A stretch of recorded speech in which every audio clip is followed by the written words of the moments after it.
everything. Medical insurance. If she knew I was at any of my family house, she'll call the police, and they didn't want the police at their house, so I couldn't stay. You don't know what life I lived. You don't know what hell I came through to be over here and be happy about being happy, because I was sad and miserable for so long. That's why I don't care what they say. You don't know me, nigga. You see me 5 minutes, even if you come here every day for a year, that still ain't. I'm 43, and I've been on my own for over 30 years with nobody around, just like this. If I call my mama right now, she gon'... Let me go get my phone. Hopefully she don't say my name. Hold on. I'm about to show y'all.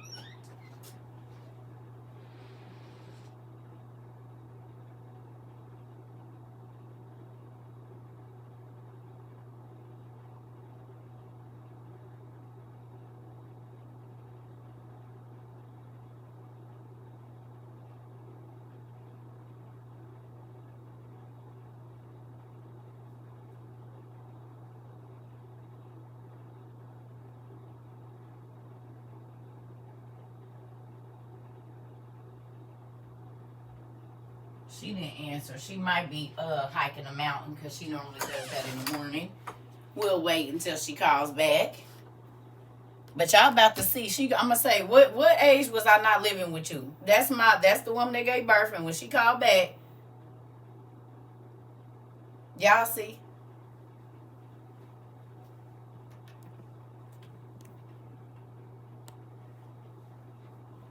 Did I get her upset? No, she was trying to live by fake church rules, and she ended up telling me later that she didn't realize that all the people that was telling her to put me out, their kids was doing way more than I was, and they didn't put their kids out. So she came back and she apologized for that, because she was listening to pastors that was telling her to do stuff that they kids was doing way more than what I was doing. I wasn't doing nothing at that time.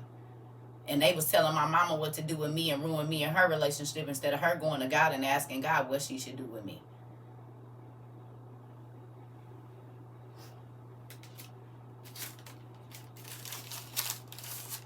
Y'all know how many kids been killed because of church? Y'all know how many mothers and fathers have made their kids have abortions because of what they thought the church people was going to say instead of what God say? And they'll come and try to tell me, I don't need a t-shirt on, but you made your daughter get an abortion because you didn't want to be embarrassed by the church?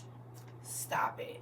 You're a murderer, because that blood of that baby hands is on you, not your daughter. You.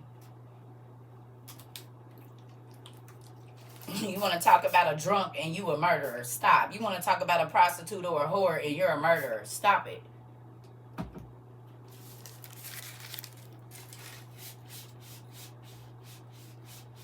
No, I'm not talking about the pastor's kids.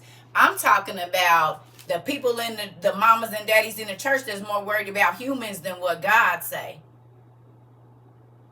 So because they don't want nobody to think they not saved, they think it's better to commit murder than to let a baby be born when God said, be fruitful and multiply. He didn't say how old you were supposed to be.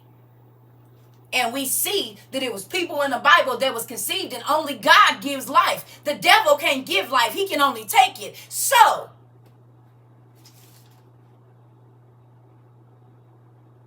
if God don't put that spark of electricity, them cells don't multiply, baby. That's why we got infertility problems right now, because if God don't say it, you ain't doing it. You can go to all the doctors you want to. Until he put that spark in there, ain't nothing moving.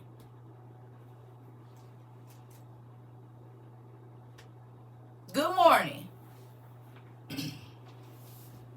Come on. Having babies at 12. Mary was 14 when she had Jesus.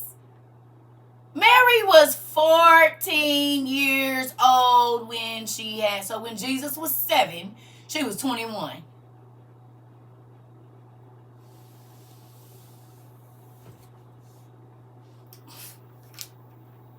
And then the doctor sabotaged the bodies, and some of these young ladies can't never have babies no more.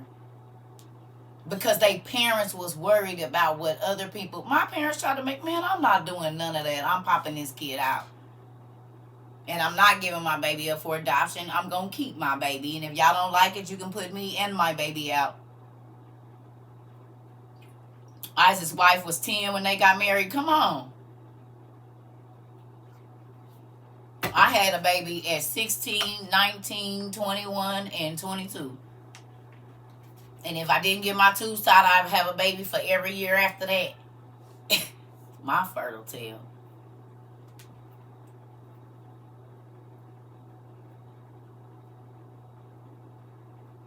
We ain't supposed to get our tubes tied, but my mom is the one that forced me into doing that. She just kept hounding me and kept hounding me. You don't need no more kids. You don't need no more kids. You don't need no more kids. And even my pastor at that time and my doctor told me, do not get your tubes tied. You are too young. You are going to meet a man and want children, and you're not going to be able to give him none. And that's exactly what happened. That's exactly what happened. And it's sad because my mom, she married her husband, never intended on giving him none. And my stepfather never had children. You know what I'm saying? So I shouldn't have listened to her. But being young, and she gonna keep on hounding you and keep on hounding you, I shouldn't have did it, because that's when all my endometriosis started and all that old BS, because you're not supposed to be altering your body like that. God will stop you from having kids when he don't want you to have no more kids. It'll just stop because you didn't popped out. And see, the scary part is this. Y'all want to know what's scary? Because you don't know how many kids God has promised you.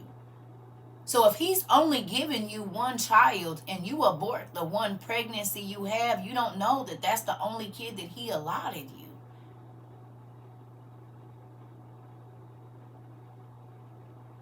I was 22, 23.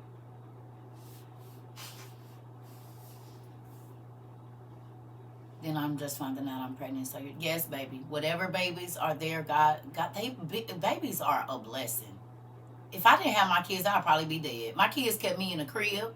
They kept me from being out all night, every night, because I had to get up. By the time I was 21 or 22, my son was starting kindergarten and first grade when I was having my last two kids.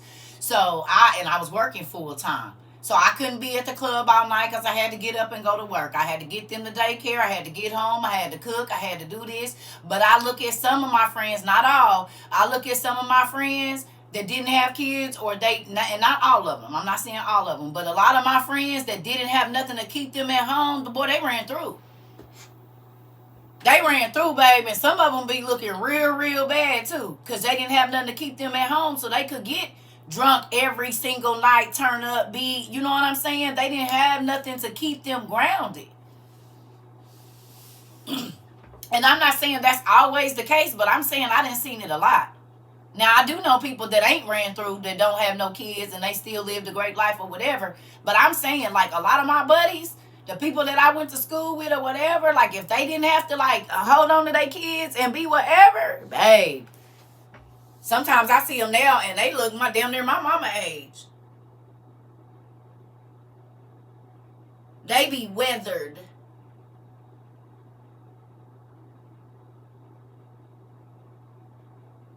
Because they could do whatever and didn't have nothing. I couldn't do that. I had to be at home. And my kids is smart. Mommy, where are you going? Well, what time is you coming back? They was little, too. Because they knew how to tell time. Well, it's 8 o'clock. Mom, what time are you going to be back? Well, I don't know. But what time, Mom? Are you going to be back before we go to sleep? But I let my kids hold me accountable because I was concerned about what type of parent I was to them.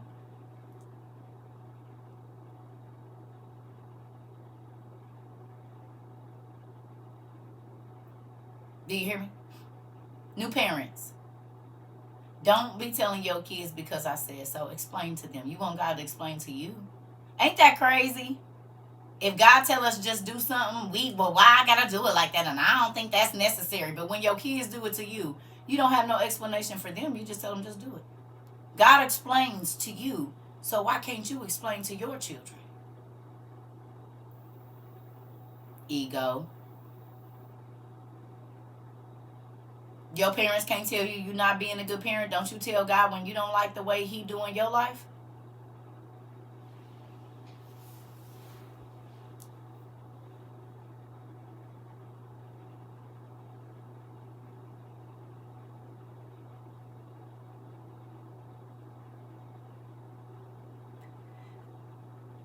Don't you act out when you feel like your parent ain't giving you your way and go get it your own self?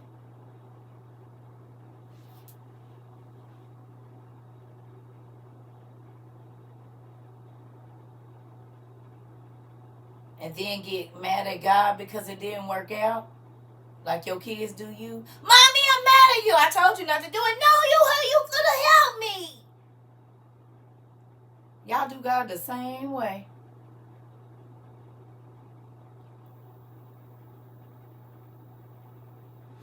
He don't give it to you fast enough. You go get it yourself. Then when you fall and hurt yourself, you still mad at him. Because he didn't tell you. He did.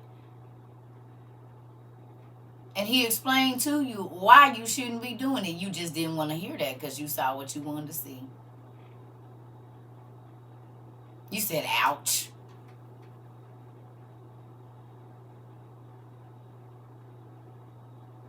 So you don't owe them no explanation, but God owe you one?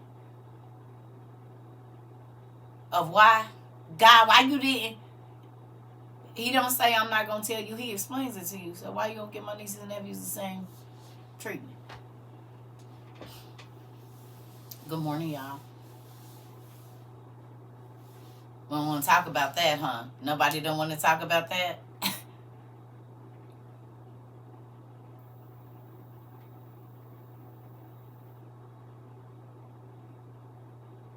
Good morning. Everybody's silent like this. Look. Ain't that quiet? Ain't that quiet? Ain't nobody got nothing to say. Normally it be, I'm waiting. She always Monday. I thought she was tired. Ain't she supposed to be off today? Y'all started this.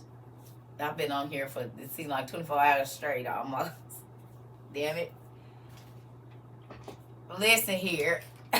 Cindy said the class real quiet. Look, her eyes looking, you know, they be and her eyes going back and side to side.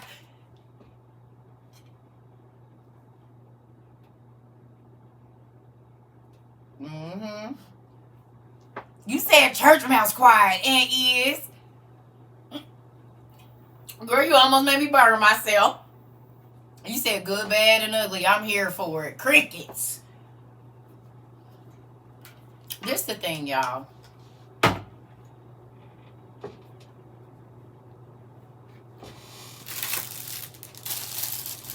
God taught me how I treat him. Now, this is how he taught me. He don't deal with everybody the same. But he taught me how I deal with him is how he's going to allow the people around me to deal with me.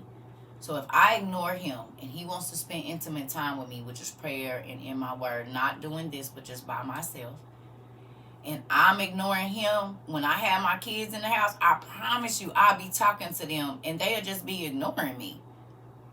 And I'll be going off and he'd be like, this is the same thing he did to me this morning. I was trying to talk to you. Remember, I got you up at 3 o'clock so you could read and you rolled back over and got back in your bed. He'll let your spouse treat you the way you treat him and your boss treat you the way you treat him. Until you understand, God has feelings too. We got our emotions and everything from him. And the only way that he can teach you how you're making him feel is to let other people show you. He works through people. I'm trying to tell y'all what I know. My phone be dry. If I'm not talking to God, he'll shut my, man. He'll make it where I got an outage. People be like, I've been calling you. Oh, no, you haven't, because this phone is not ringing 3 months. He said, oh, you going to shut your ears to me? Well, then you don't need to talk to nobody if you ain't going to talk to me. You're not going to listen to me. Ain't nobody going to be listening to you. What are you mad for? No, for real. Pay attention in this next 2 weeks. You're going to be like, I've been going through this because I've been doing this to you. Watch your kids start listening to God and watch as soon as you tell them to do something, they just do it. You're going to be like, because he needs to show you.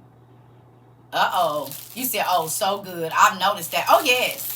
Whatever you do to him, he gonna let you. Said she put me on blast. I'm trying to tell y'all. However you treat, because God has feelings. You said my 4-year-old do it to me now. I always know what I'm doing crazy because it'll start being done to me through the people that's right around me. So however I'm treating God, I'll know because the people around me is on some BS. They say he's vengeful. Yeah. Oh, you ain't gonna talk to me? Oh, you ain't gonna talk to nobody then. Hello. And I'm gonna tell y'all what's crazy. Y'all wanna hear something crazy? My oldest daughters, you said, damn, my back hurt. Look at this. When she was a junior, I want to say sophomore or junior in high school. She had to be a junior. So, you know how kids be ignoring you? So, you know, Sprint, they had that thing where you can, like, go in on Norton Family. You can go in, you know, and turn your kid's phone off or make it to where only certain numbers can come in or come out, or they can only receive text from your number and, like, grandma and papa, right? So she kept ignoring me. Like, I would say stuff to her. She wouldn't. She'd be on her phone all day, but she ain't got nothing to say to me. So I waited till she went to school one day. Got right on Sprint and made it where the only person she can receive and send text messages and calls from was me. She was a junior in high school. And her internet services was off. So all you had was the old basic, like having a house phone, where you don't know who calling and you just got to answer it and it ain't no internet. Oh, yes. You're not going to talk to me. You're not going to talk to nobody.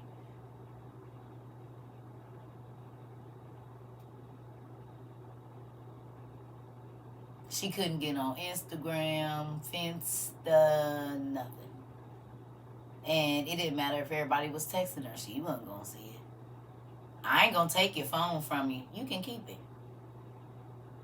You can keep your phone. It's going to be useless, though. And I ain't even going to turn it off. You know it's on. When you talk to me, you can talk to everybody else. When you communicate with me, you can communicate with everybody else. Because if you ain't listening to me, you don't need to be talking to nobody. Look, your parents like, noted, I'm doing that. Yep, keep your phone. I'm not even going to take it. I'm just about to get on Sprint and T-Mobile and see what they got. So bad. I'm not playing with y'all. I told y'all, I wasn't a helicopter mom, but it was certain stuff. Like I told y'all, how y'all got y'all little kids on these things and y'all don't got them plans. My kids was 14. And I had Norton Family. If they tried to go to Instagram, TikTok, Facebook, or anything, it would ding my phone and say, is it okay for them to get on this website? And you can hit yes or no, and it'll be no. You're not old enough.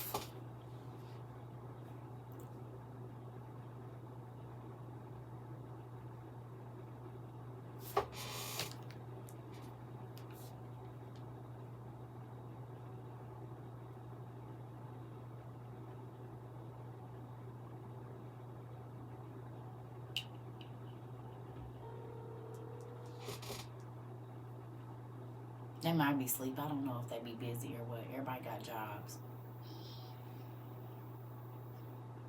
Hi, are you at work?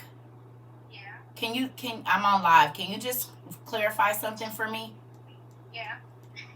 How long did y'all have Norton antivirus on y'all phone? So, like, if you tried to go to a website, what would happen? Oh, it would, like, shut off and, like, the little thing would pop up that you weren't supposed to be on there. I think we had it until we were in, like, 7th or 8th grade, if I'm not mistaken.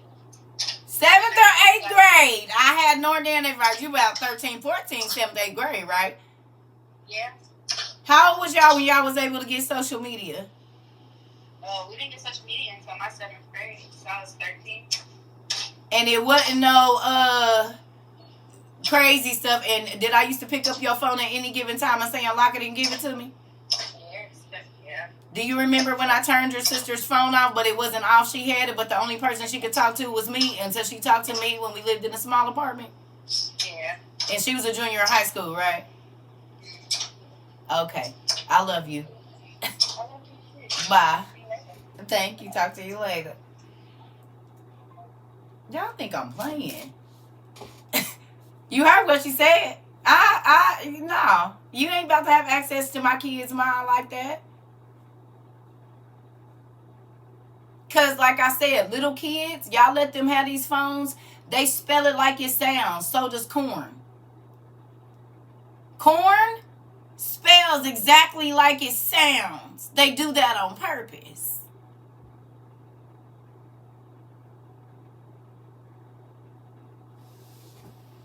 They know how little kids spell because they spell it like it sounds, and that's why they make it like that. How did you get to this? But I was trying to find a doggy. And you type in the wrong doggy, and doggy, what comes up? And they just picking at pictures. They don't. And curiosity killed the kitty cat and the dog.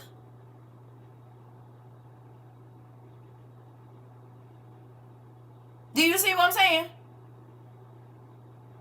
You can protect your children if you want to. And guess what? Now, guess what my kids say? Mom, my kids ain't getting social media probably till they a junior in high school. I said, They said, oh, no.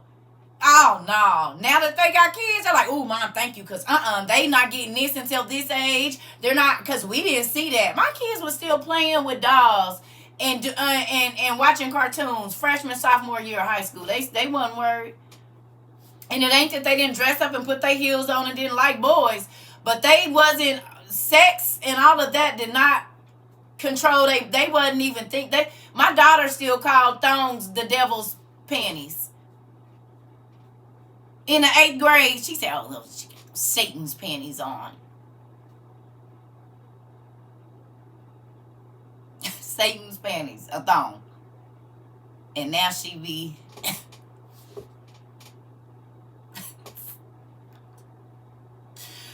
Ooh, Lord.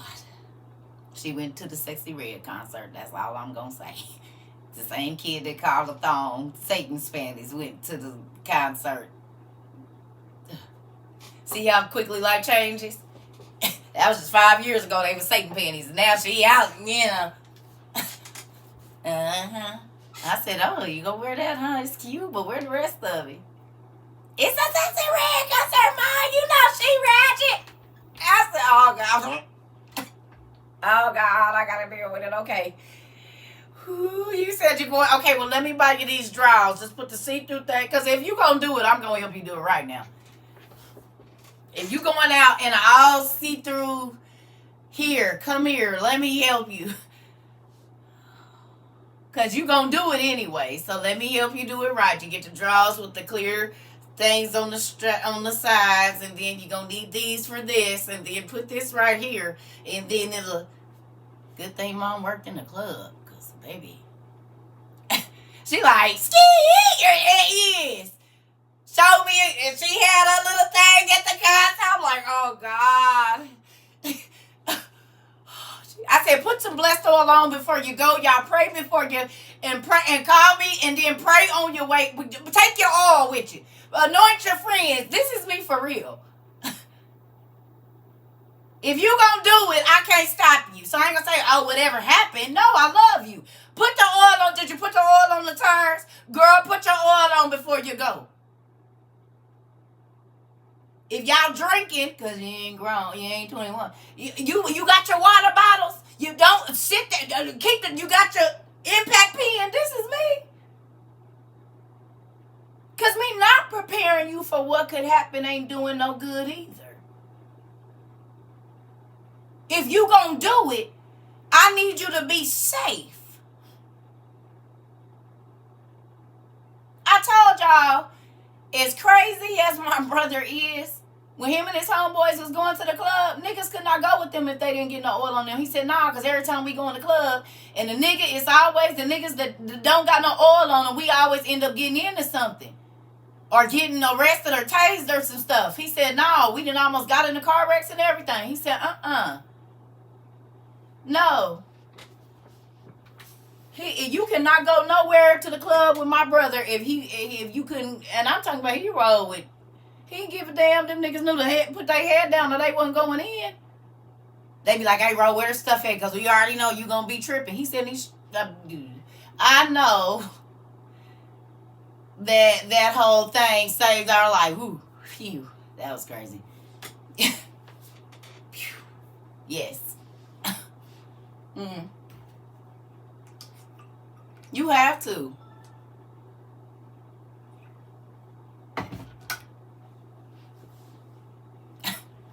Mm-hmm. Y'all caught that.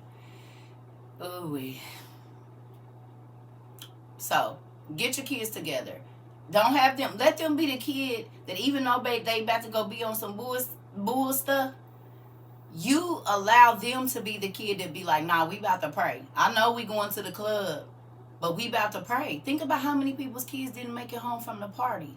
I was always the person. Like, nah, bro, we about to pray. Man, ain't nobody about to pray. Nigga, we going into a house party. A gang house party. God say he'll be wherever I go. That don't mean I ain't about to go up in here and do what I'm about to do. But I just need him to bring my homeboys so we can make sure we make it out. Listen.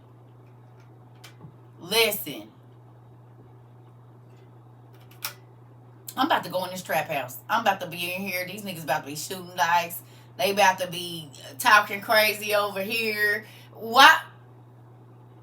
I will put my oil on me in a minute. God said he going wherever I go. Even in the lowest of the low, the darkest of the places, he going to be there. So then I'm going in this dark place.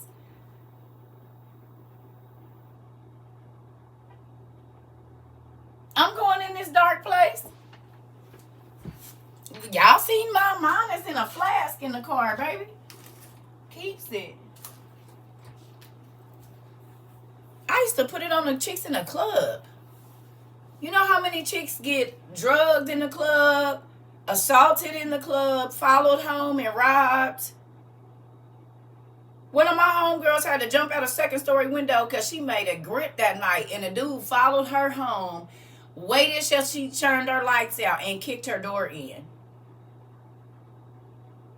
He watched her make money all night long. This when I was 25. Watched her make money all night long. Didn't say nothing. When she left, he was already in his car, followed her to the crib, waited till the lights went out on her, and she had just moved in her apartment and kicked the door in. She was completely naked. She had to jump out the second-story window, run to a store, and call me.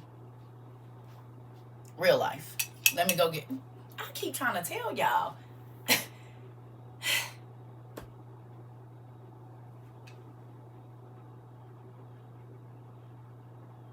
No, baby. That's where... Listen. Faith comes with time, but it can be big right now. There's people, baby, that's been in church and been so-called talking to God forever, and they have zero faith. That's why God used to say, oh, ye of so little faith. Like, it's a real thing, baby. Your faith could be bigger than a person that's been walking with God forever. Do you love your kids? That faith will come through that. That'll come through that, honey. You want the best for them, you start praying. Them things that come to your mind, what could go wrong?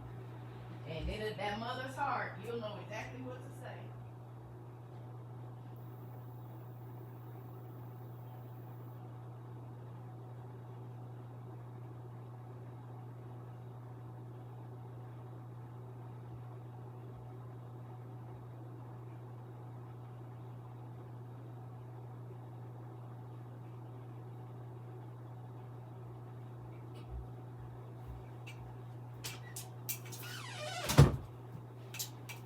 You will know exactly what to say. There is no... I mean, of course, they got the Lord's Prayer. But when you...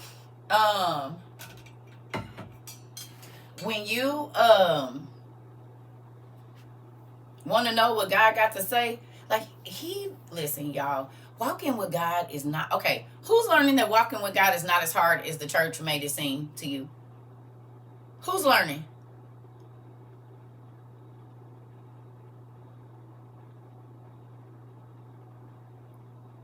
It's seeking you shall find.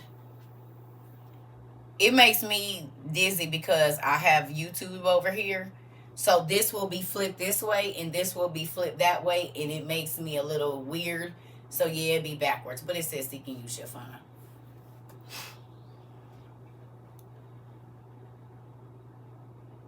Right. But do y'all remember they used to make it feel like it's hard? Make you feel like you wasn't never gonna get close to God and you're not good enough to do nothing. And now you see God been talking to you the whole time.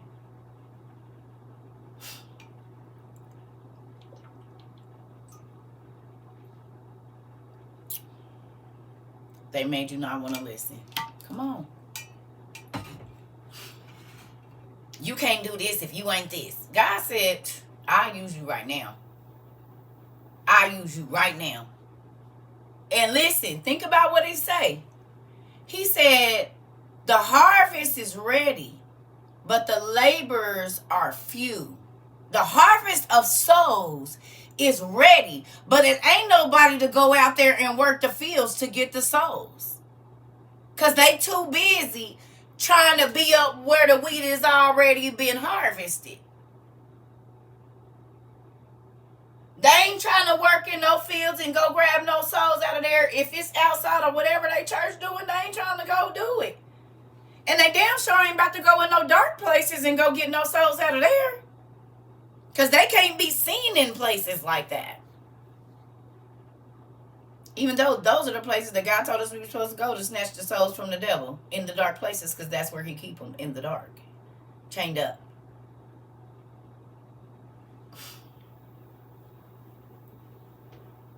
Right? Ain't that how you're held captive? It's normally a darker place.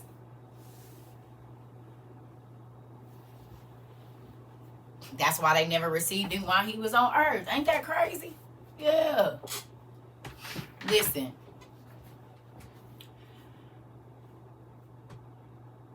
This is why people in the flesh are stagnant. Come on, Jay. Listen, y'all. That's why I say we don't do religion over here. We just trying to learn what God got to say to each. Okay. When we study and we read, okay, like what we read yesterday about, okay, whose mind was blown to know that your thoughts are going to come through like on a teleprompter and it's going to be a TiVo right there. And every single person that has ever lived is going to see your business. That's mind-blowing. Absolutely mind-blowing that everything that I thought, and I don't care how ugly, nasty, dirt, yeah. We read that yesterday.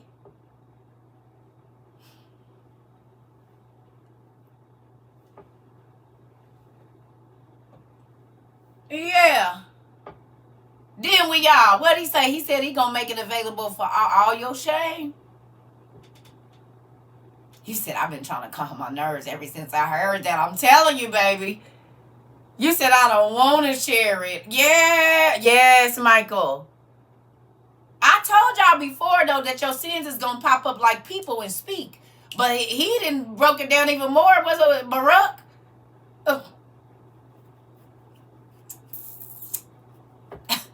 He said, yeah, he said your thoughts is going to be made aware of every, like, it's going to be like a teleprompter. Like this, y'all. It's going to be like closed caption. How you got the subtitles at the bottom? Like that. And everybody, it says everybody is going to hear your shame from Adam to the last person born. Your grandma, your mama, your pastor. So just think if you're standing next to a person at church that you really didn't like and you faked the whole time, they're going to hear and see what you was thinking when you was sitting next to them. No, for real. All the times you said you hate your husband or you don't like them, they're because everybody gets to be there. So everybody gets to know what you thought about them. Broadcasting your sins with subtitles. No, for real, Taji. We read it yesterday.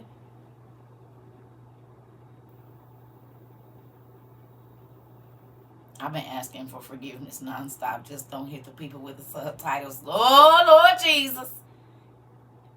Now, let me tell you why that's crazy. We talked about it. Yes, girl, we can reread it. I'm going to go brush my teeth first, though, if we're going to reread it. We can reread that because it is powerful. It's very powerful. A lot of folks was like, wait a minute. I just got punched in the stomach. When somebody said I can't breathe. I can't breathe.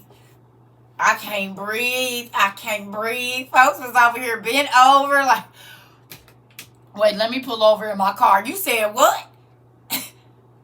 Hold up. You shared that to Facebook?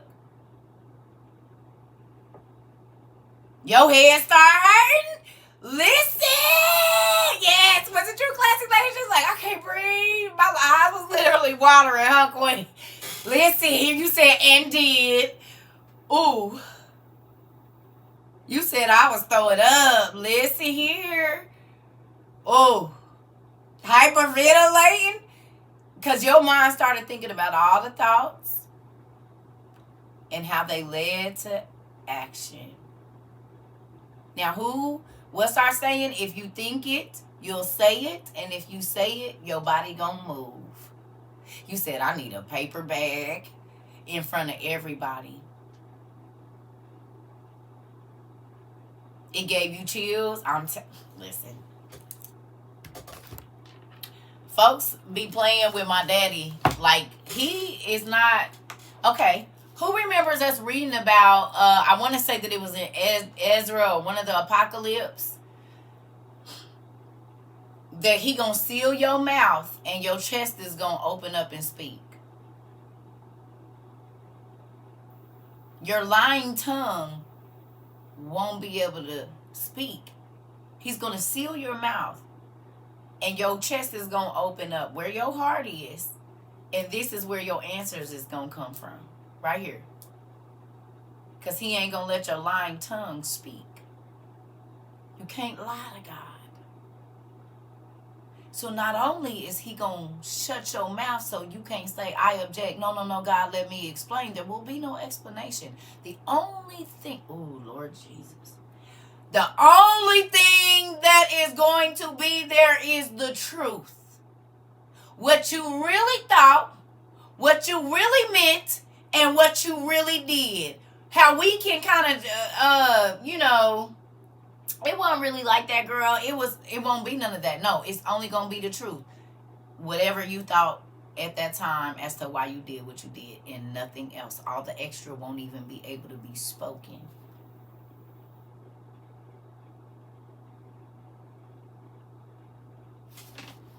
There'll be no explaining. No explanation, only the truth. And the truth is whatever you did and whatever the outcome was for it.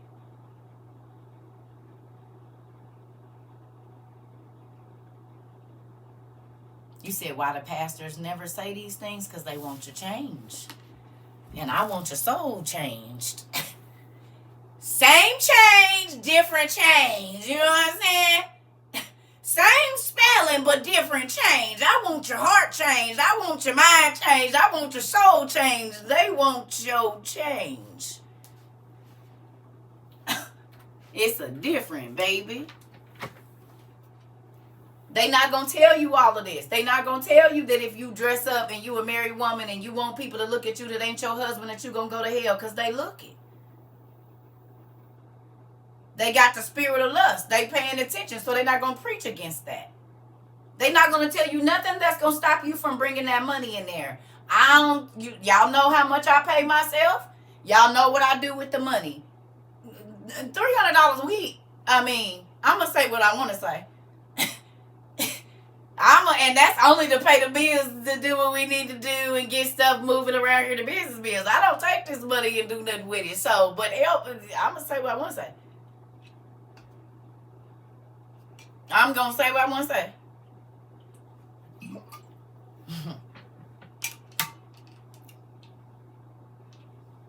Take it or leave it. It don't matter because I'm going to say it. And whether y'all gave me $1 or not, I was still going to get on. I done told y'all my life I had to fight. It started with my mama because I didn't realize God had me correcting my own mother at a very young age. And every single thing that I told that woman probably before I was 9, by the time I was 35, it all happened. Everything. Her heart, her body, everything. Everything happened. I'll be right back.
That is the only thing with having to blow your nose so much, man. I be losing so many dang nose rings.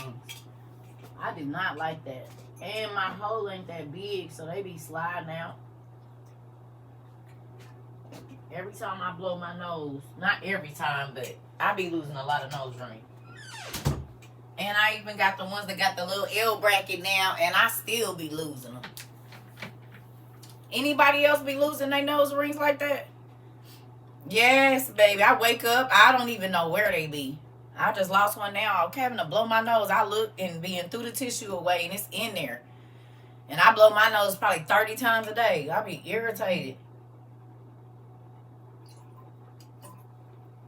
Girl, I can't wear the hoops. I did when I was young, but I snagged my nose. I touched my face too much. I touched my face entirely too much. They too cute, I know. My daughters, she got the hoop and the...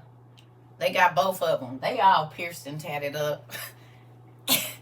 They are... All my daughters are pierced and tatted up. Belly button, tongue. One of them got her nips done. I'm like, oh my God. Oh, Jesus. What is going on here? But my mama said it. She said they gonna do what you did to me. She said if you have kids, you gonna have, they gonna do you 3 times worse. And I, baby, listen, I was my mama's first kid, I think, to get a tattoo. I had all this pierced all the way up.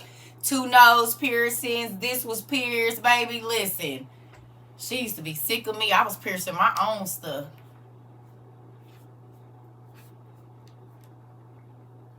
You get nose clip-ons, yeah. Your mom said the same. Listen. Because she said, Mom, can I get a piercing? I'm like, I don't care, because she was 17, about to be 18 or something, or she might have been just turning 18. And so then she was like, okay, I'm going to get a piercing and a tattoo. I'm like, okay. So like 2 days went by, and I'm like, looking at her, and we in a hair store. I'll never forget it. We in there. I'm like, nigga, I thought you said you went and got a piercing. She said, I did. I said, well, what did you... She said, I said, I'm going to kill you. I'm going to kill you. My oldest daughter got her belly button pierced, tried to hide it, and it pushed out. Her body healed and pushed the whole earring out. She didn't even got no belly button. My son went and tried to get a tattoo. His body pushed the ink out. Quit sneaking. You better come tell me. I don't care if you do it, but all the stuff they snuck and got, it healed itself.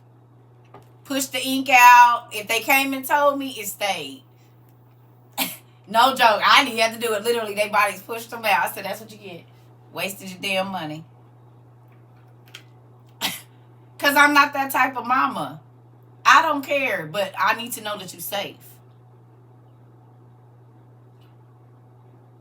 Listen, God takes care of the stuff I don't even know. I'm trying to tell y'all. If I call my daughter right now, she going to tell you. God tells my mom everything. and he do. About the people I love, he do. Your mommy always know before you do it. She said God told her all the time. And we let y'all do it. We let y'all do it because especially if your mama got a gift. You understand that you can't always tell people what they, because they're not going to hear you. So then you try to drop hints.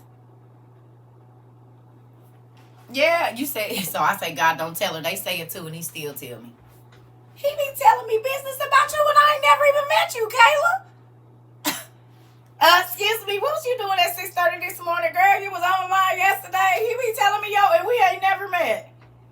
He be telling me people, I be like, okay. And then they come in here and say it, and I be like, oh, yeah, that's crazy. Y'all done seen it happen. Y'all done watched it happen. Yes. Y'all done watched it happen. I don't need this. I'm trying to tell you. But that's why I say my daughter and husband snuck and got her pierced. and said, I hope every time it gets infected. And it did. But Mom, don't say that. You don't wish. Yeah, because words have power. Now, what if she died of, what if she became septic? Don't say that. You don't wish bad just because somebody doesn't do what you want them to do. Now, I get where you was coming from.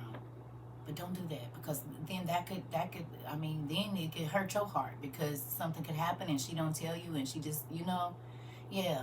We gotta, this is why I say, parents, some of this that's happened to y'all kids is y'all fault. Because the Bible says don't provoke your children to wrath. That means don't make God kill your kid because you won't learn. It's a lot of parents that provoke their children to live a life, and God don't do disobedience. So some people have lost their children because of their own actions. No, for real. It says children obey your parents, but it also say parents don't provoke your children to wrath. That means the wrath of God. Don't push your kids into the hands of an, don't keep pushing them until I have to kill them because they so disrespectful.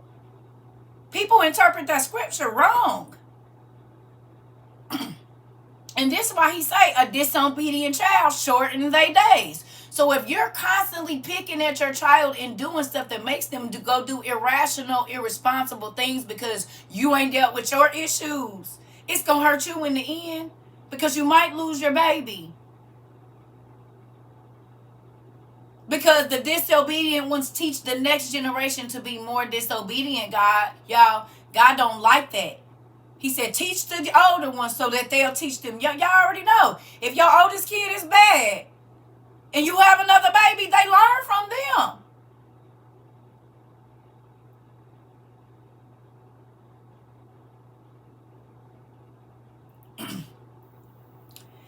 Some of these babies are not outside on the streets because they was horrible kids.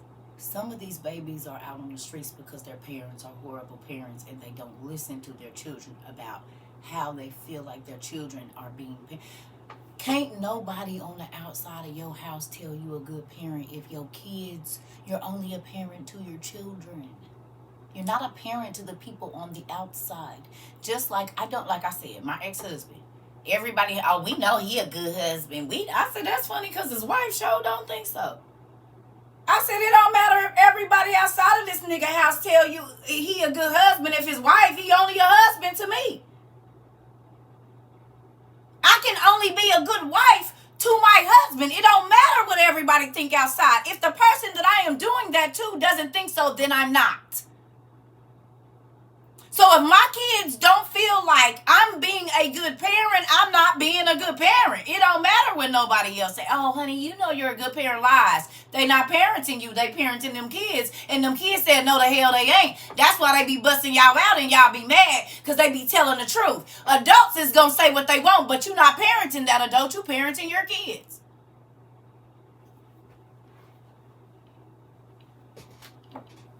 My friend been living with us since he was adopted and kicked out. Come on. Shoot.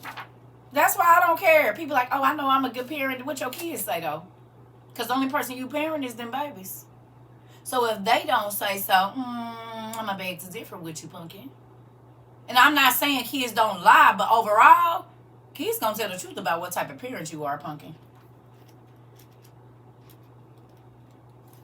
They going to tell it. My mommy? My mommy got boyfriends and her boyfriends is always me and her got 4. My daddy, he be hitting my mommy. And then my mommy, her be mad at us. Cause my daddy was hitting her. Go sit down, you being grown. No, they telling the truth and you mad. Because y'all want to fake this life like your life is so good, trying to tell somebody how they need to get their life like you. And baby, it's a hellhole behind them doors. One thing kids gonna do is snitch and tell the truth. And is. And is. And do. They do. You're right. They do. Yep.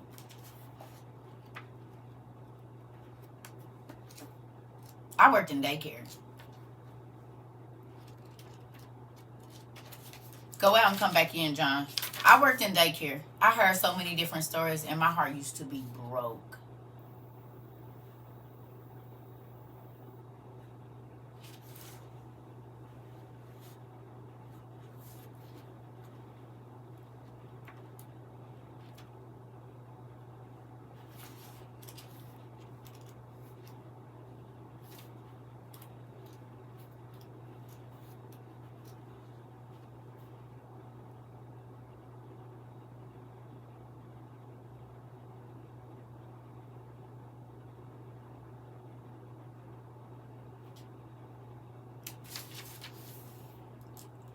Can you do a do-over with your kids?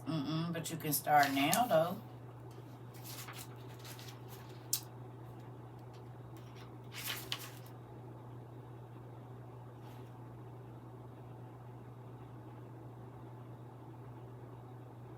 We're going to go back and read this.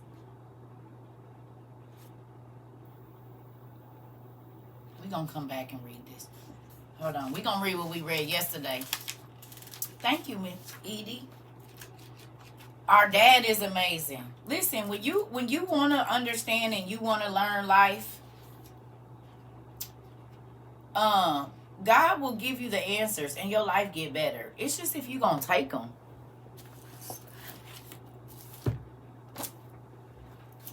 Are you going to take the life lessons he give you and apply them? Like I said, life is the word, and these things that we do here is like medicine. If it don't matter if, okay, you've been going to church all these years, did you apply any of the stuff? You said good because I missed yesterday. We on page, I'm trying to find it, y'all, because we read so freaking much. Okay, page 627. And then 640 something.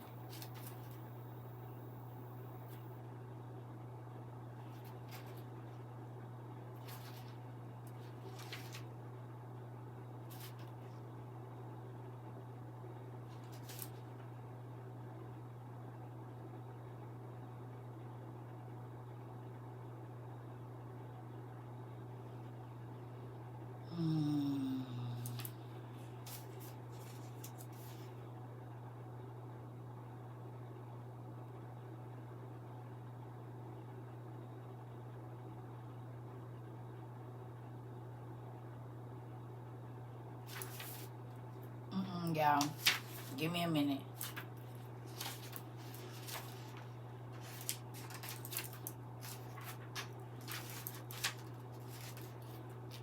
Okay, there we go. No, that's not it either. We read I didn't highlight it, is what it is.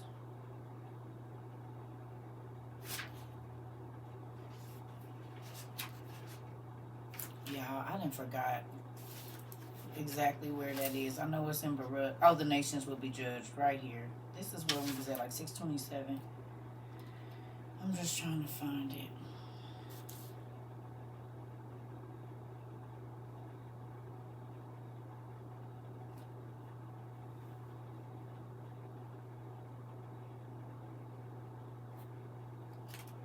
Was it 640? I know we in Baruch. I ain't gonna lie. I can't remember exactly where it started at. Where it was talking about the what's the name?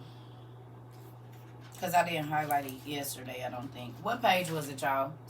Was it 627? 650? Thank you. Oh, it was second Baruch. Oh, I wasn't in the right book. Thank you.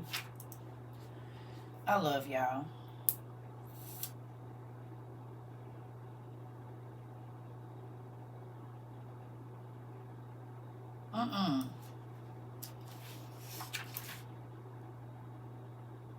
Oh, yeah. 649. You right. Yep. But see, look. I wanted us to read this, too. Don't worry about it. Did we read page 625 yesterday, too?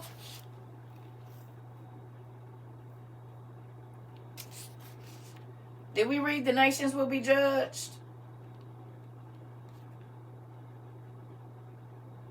Did we read this? You was close. Thank you. You got me to where I need to be because I couldn't remember. Because y'all we remember we skipped around. That's why when people are like, what was you reading yesterday? I don't know.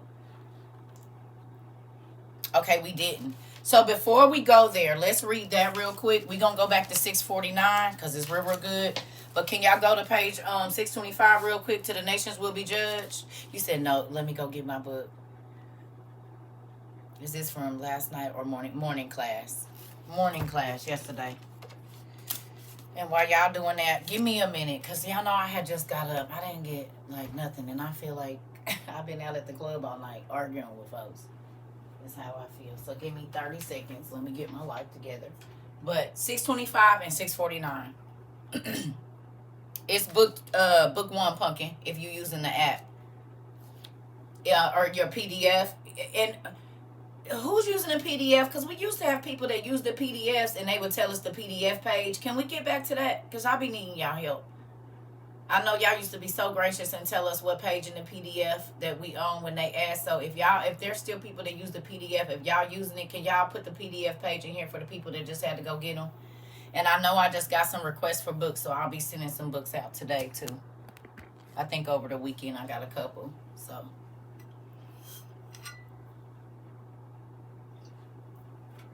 y'all find me some chicken last night. And made me some broccoli and cheese, baby. I'm eating that for breakfast today. Seeing as how I was up all night.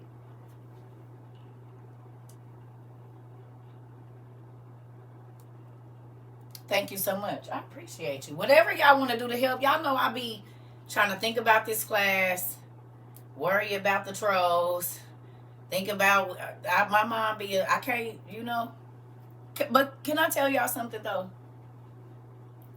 And this is not pride. I'm patting myself on the back because this is a very large organization. In our reality, what we do here, even though, because people just see TikTok and YouTube, they don't know that we have a whole organization behind the scenes that I have to run. They don't know that we help people pay their bills and all of that kind of stuff and give out free books all over the world. They don't know that. They just see this right here. You know what I mean? But they don't know that when I get off of here, I'm still working. A package will be there today. Oh, thank you. Amen. They don't know that I be working and working and working and working. I'm working when I'm not working because he be telling me people business while I'm sleeping. And I got to get up and journal. Like, my life is yeah, it's not a game. So when people come in here and they attack me, I don't know why, because I work real hard. And God uses me to help a lot of people. You know what I'm saying? In more than one way. Not just telling them the Bible. We talk about real life. We talk about finances. There are people here that did not get financial knowledge from their parents that are learning to be more financially responsible right now because they listen to their auntie or they, you know what I'm saying, sis in line. It's a lot of people that's paying their bills on time that never did before because nobody taught them how to budget and different things like that. So it's not just the word that people learn here. People are learning how to conduct themselves. Not everybody knew how to parent because maybe they didn't have an active parent. So there are people that are learning parenting skills here. There's folks that's learning how to be better wives and husbands here. But people judge me because they see my stomach out or they hear me say whatever I say, but they don't look at the overall picture which is it's a lot of people's lives that have been changed because of TikTok and YouTube. Do you see? Luna, stay around. We have a Luna Knits, and now we have a Luna Jada. Hey, we getting doubles. Double for your trouble, boo. We got a whole bunch of double names and stuff. I love it. Come around, honey. And listen, if you don't always want to be in live, you don't have to. We have over 700. How many videos we got on YouTube now, y'all? A lot. Like 720 or 715 videos on our live where you can watch the classes where you don't have to be like this if you don't want to. You can go and just look and take your time. And you couldn't find yesterday's. It's on there. You got to go under the live tab. Everything is always going to be under the live tab. We at 7:30 already? Y'all, we at 7:30 already. That's crazy. It's on there. Oof. Okay, I'll be right back. So you need you need book 2. I'm sorry, volume 1. I said volume 2. Volume 1, I do be working because it feel like I've been on here for like 3 days straight. That's how I feel in my heart. I'm exhausted. I feel like I've been on here for 3 days straight for real. But time is hastening. Time is hastening, and that's probably what this. But have y'all noticed that? And I say this all the time.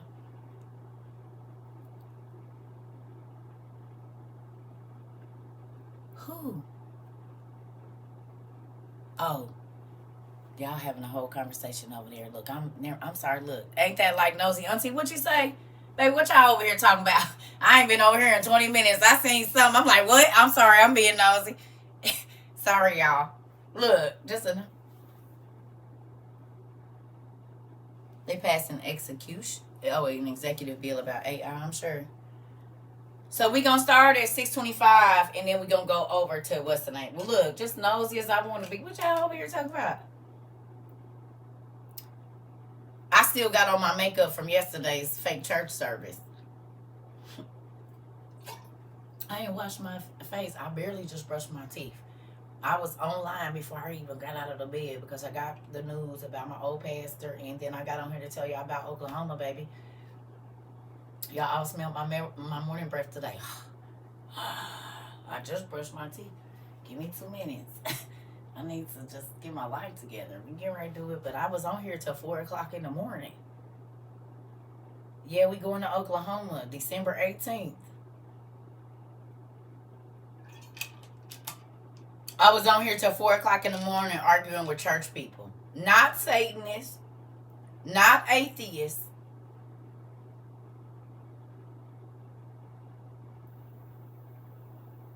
November 18th, yeah. What did I say?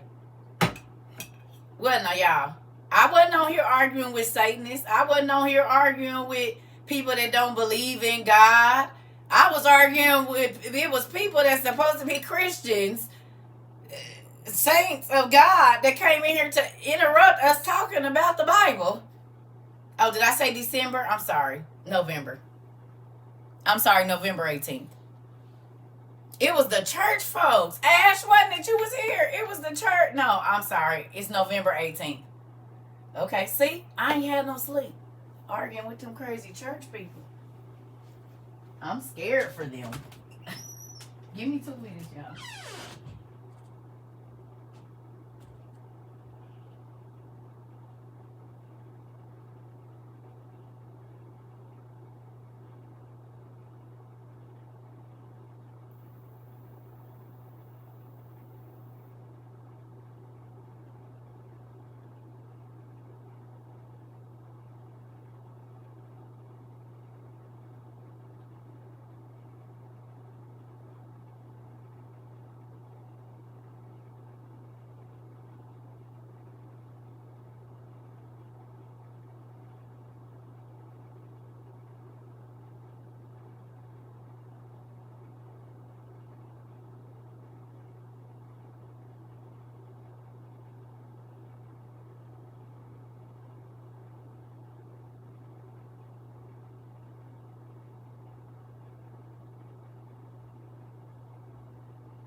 I'm chilling today. I promise I am. I mean, I got stuff to do, but I'm not doing a lot. I'm exhausted. Let's get this in, though. Come in. Ooh, I know what I need. And I'll probably feel more relaxed. Thank you, Queen. You'll be coming in clutch. You and Auntie K. I don't know what I'm doing without y'all.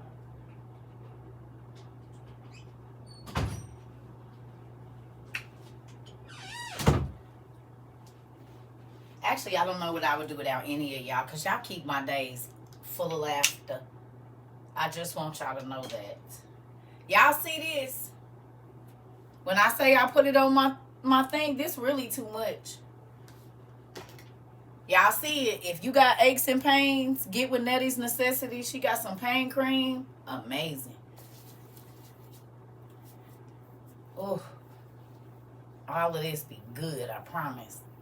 It worked. Thank you, Queen. I absolutely love you, Pumpkin. Because listen here, it really works. Yeah, y'all got it too. Listen, Nettie's Necessities. Now, you go on there and you look and see the ingredients. Now, we ain't gonna say what, but you need to go and look at the ingredients. But honey, and she's a licensed esthetician. Ooh, yes, honey. Have all you be good to the beat. She makes an amazing cream. And then Auntie K got some stuff too. So go to Gifted by Karen LLC. They got some stuff for your aches and pains, honey, and it works. I didn't have, look. How long? 9 months I done had this, and I use it every day. But you see that little bit I just put on my a fingernail full is really too much. And I'm already feeling relief. Look at that. Look at God. Nettie's Necessities, honey, have you all the way together, I promise. Oh, yes. It is instantaneous pain relief. Or relaxation for sure. Put it on your back, gentlemen. If y'all work, like, when you get home and you trying to relax. Yes, honey. Listen. Ooh.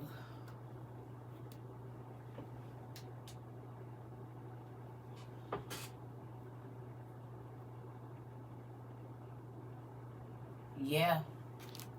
All right, y'all. Let's get going.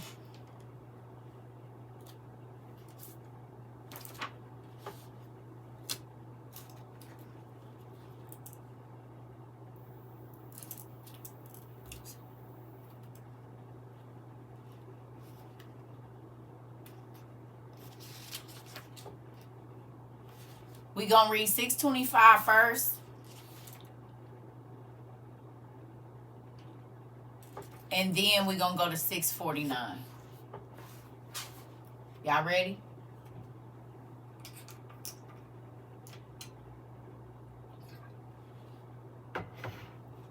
Oh, yeah, they the truth. But we not going to list what it is here because they be on that other stuff, y'all.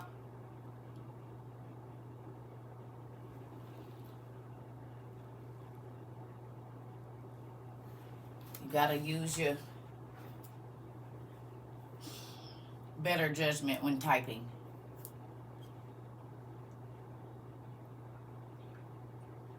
All right, here we go.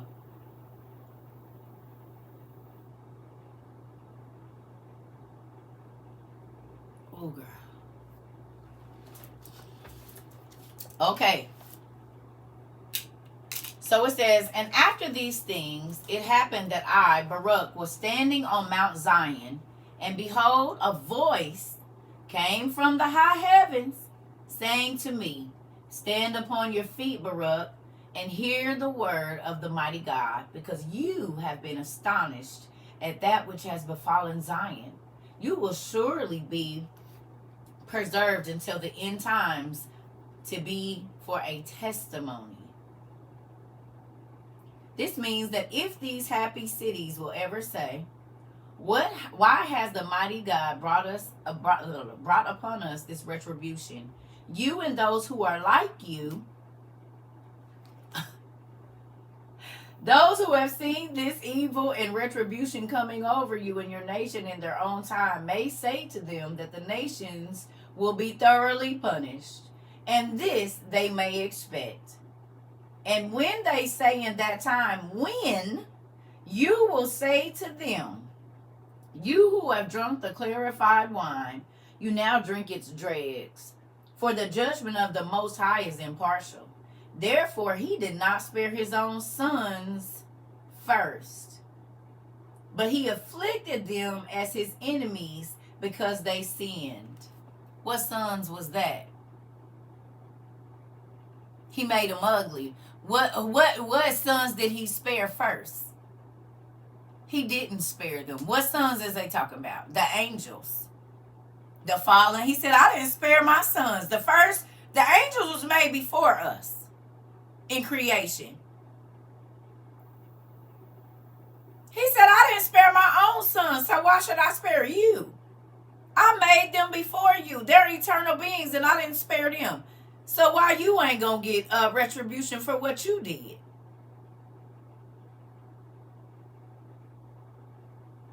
You ain't getting away either. He said, if I'm going to judge the angels, I'm definitely going to judge y'all.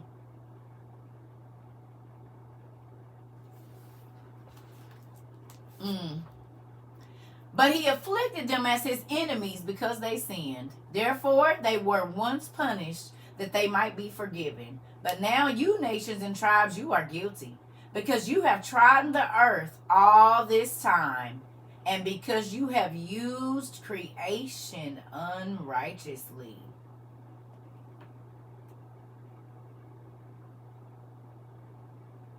I'm going to read that last part again.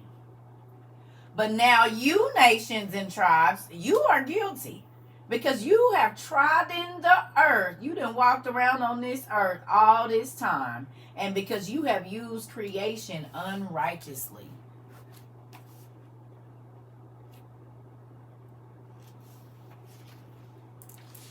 Still don't care about how you use the things God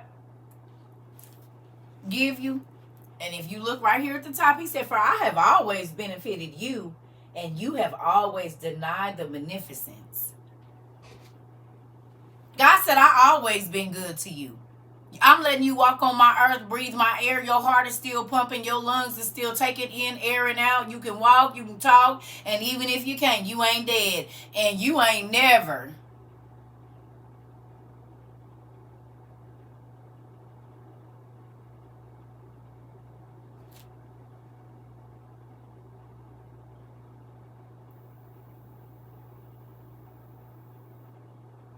He said, and don't. Who still feel like God is fluffy?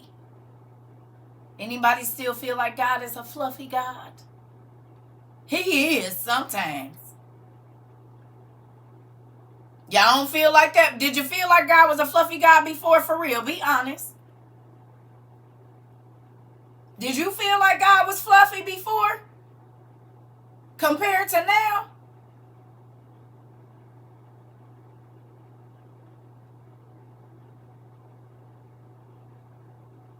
A lot of people felt like God was fluffy. And he, he understand. And God know my heart, yep. And he know he's wicked. You said I did. Then I start reading this. Come on. Did y'all think God was fluffy over here? That's why when people come in here I'll be like, because you don't know. Free throw chops today, get them while you can. Extra sauce with the God's pack. Come on. And he do. God means business, and he do. And he do. And folks be playing him like he don't know and he can't see, because you get a lot of humans.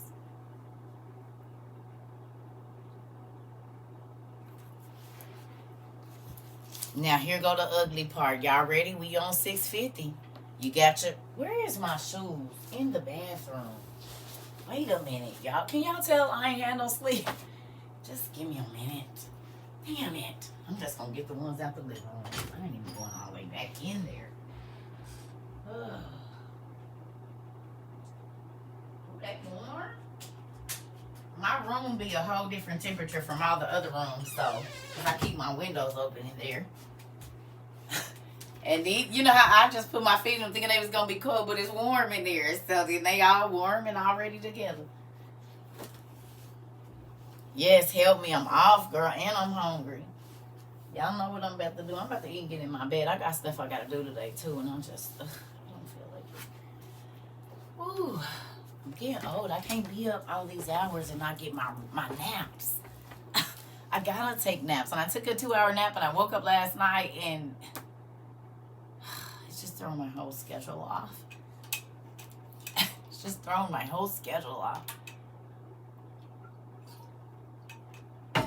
All right, here we go. Is we ready? This is not like, I'm just not going to move it, but it's not, they need to be closer. That's, yeah, I am.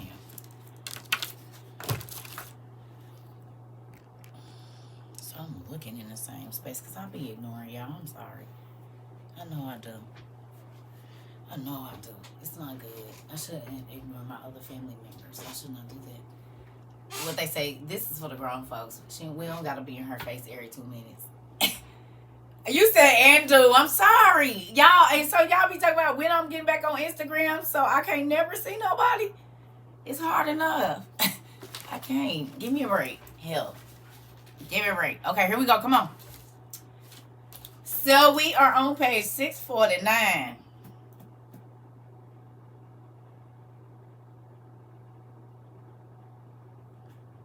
Chapter 82. If you're new here, hold on to your damn socks. Hold on to your socks. I'm trying to tell you right now. If you new here, you're going to want to hold on to your socks. Because what we about to read could possibly change your life forever. Y'all ready? Ooh, shoot. Here we go. Chapter 82. Hold on to your wigs. Come on, lady, because this right here, honey, had your whole chest out. All right. It says, my brothers, therefore I have written to you that you may find consolation with regard to the multitude of tribulations. What is the definition of multitude? No, we're going to read 82 right now. You can read it later. But we reading this right now because I'm not about to be on here all day. I'm tired. I've been up since 4 o'clock. Too many to count. Plenty. Is that what the definition says?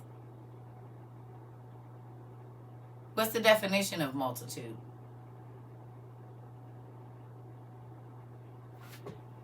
I don't know what's going on. Too many. Okay.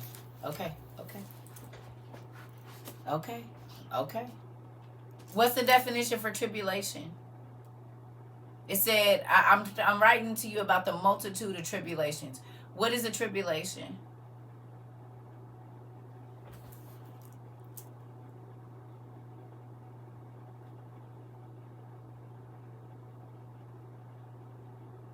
Trial.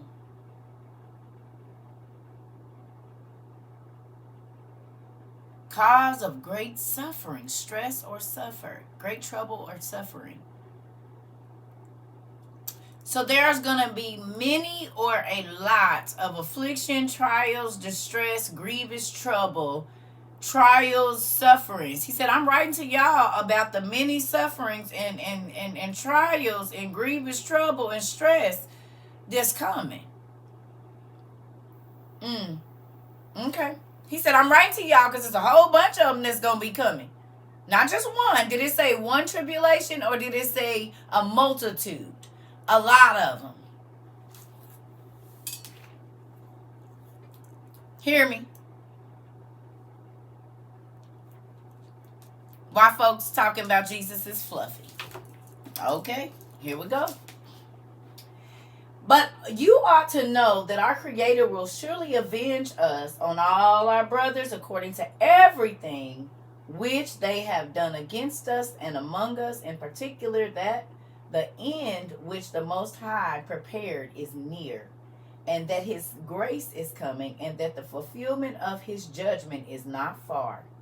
For now we see the multitude of happiness of the nations, although they have acted wickedly, but they are like a vapor.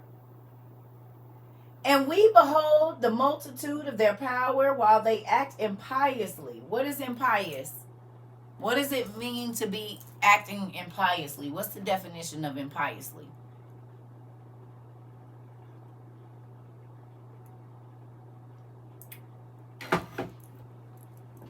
Sinful, unfaithful, out of control. What book is this? Chapter and page, please. 649. We got to use our manners. A position or situation from which there is no escape. I told you I've been kidnapped, right?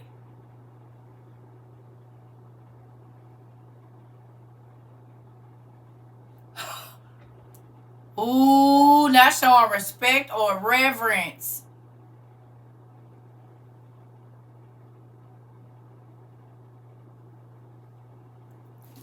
What? Those whom unalive to themselves? Unalived people? Nephew?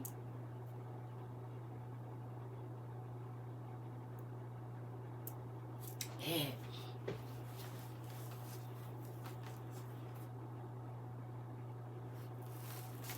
It's Baruch. Are you talking about this? Are you talking about this?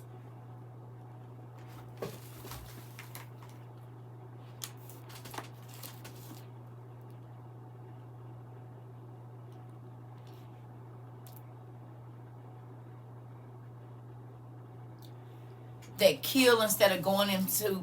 Okay, so are you meaning like... Are you meaning like when all of this goes on, if you unalive somebody because you don't want to go into captivity, like during this war, you mean? That's what you're talking about? Like when all this stuff pop off and they going to be trying to take people into the camps and stuff? Is that what you're meaning?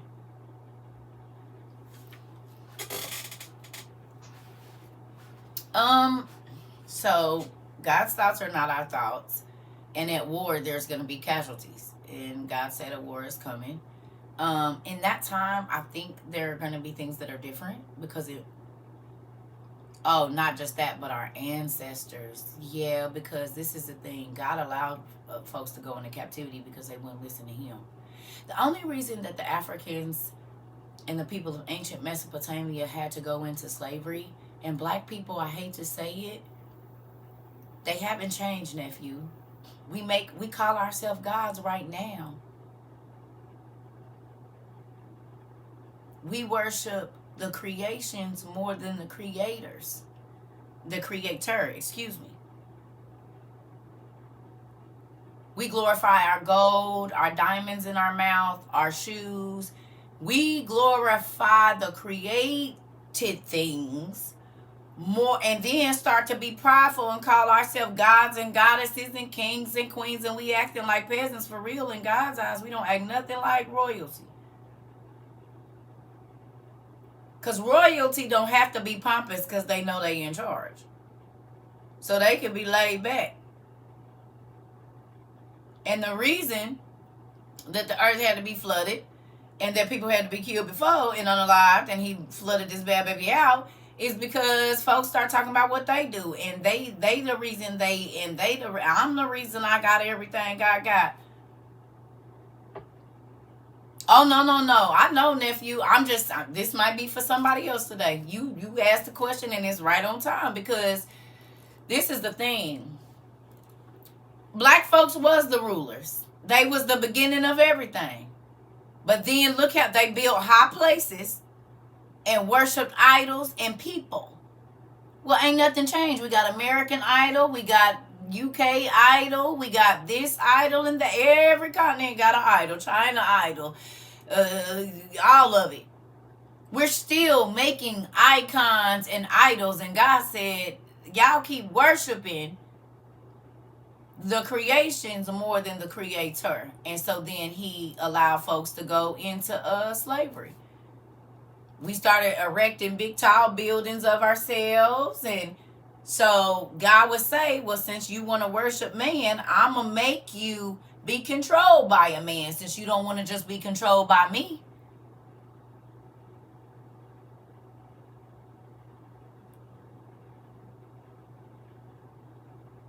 You want to listen to a man over me, so then you gonna deal with whatever they give to you.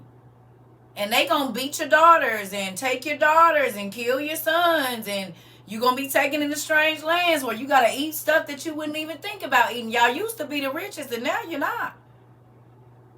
Y'all had all the gold, the diamond. Africa is still the richest continent on the planet. But they started to worship God's creation and these big old diamonds and all the glamour and the excessiveness. And God said, hold up, wait a minute now. And then when God didn't move fast enough, what did they move to? Magic. They're going to change it into what they want it to be.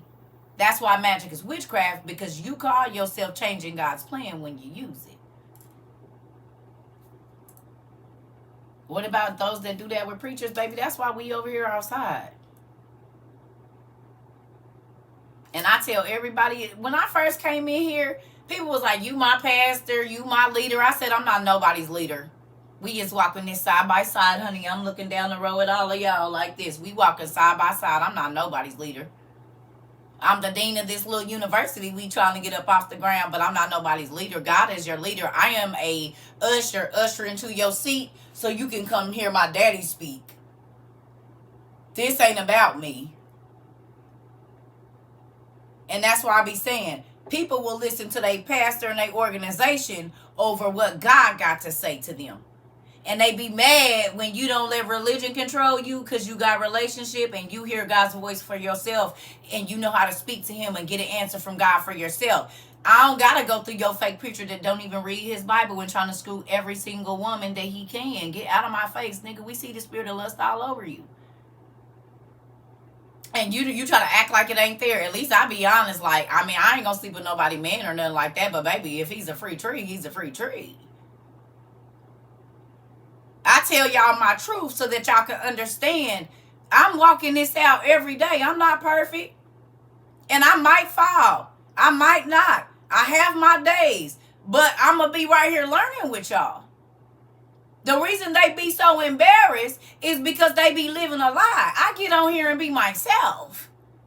Excuse me, I'm about to have my meds. Oh, got me a little Jesus juice right here. Ooh, Jesus, y'all almost fell trap.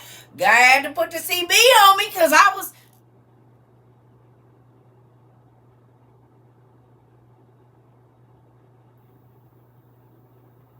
I'm a retired and reformed. We talk about it all here, don't we?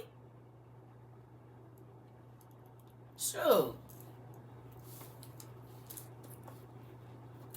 I ain't fronting because God knows. Okay, let me tell you this. People be worried about people knowing if they saved, and God can see everything you think and say. So like I told y'all, I could have got on here. Y'all didn't see me do the church thing. Y'all know I got it down packed. I ain't been in church in really like 20 years. And baby, I can run a service better than anybody because I've been doing it a long time. I grew up in the church. My grandmother's a pastor. All my uncles. I done seen it from opening the church, cleaning the church, going grocery shopping for the church, taking food, doing events, noonday prayer, 5 o'clock morning prayer, overnight prayer. I've been doing this. I grew up in the apostolic faith. I know it. Councils, conventions, baby, I can run it from the beginning to the end. Youth service, all of it. Bible bowls, you name it, I can do it. I can do it. But it ain't about that. For me, it is about making sure that you understand God's word. I'm not gatekeeping God for nobody. And that's what people be mad about, because these pastors be gatekeeping. They want to keep you coming to them. And I'll be like, I don't know. Go find out for yourself. The Bible is saying...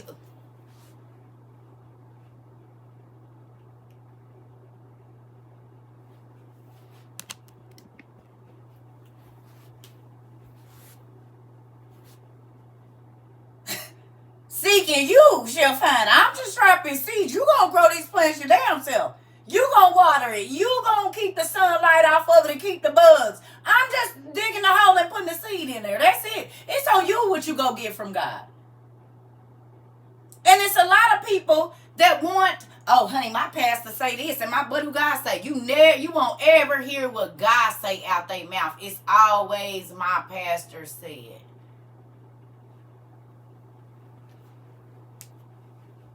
My bishop said.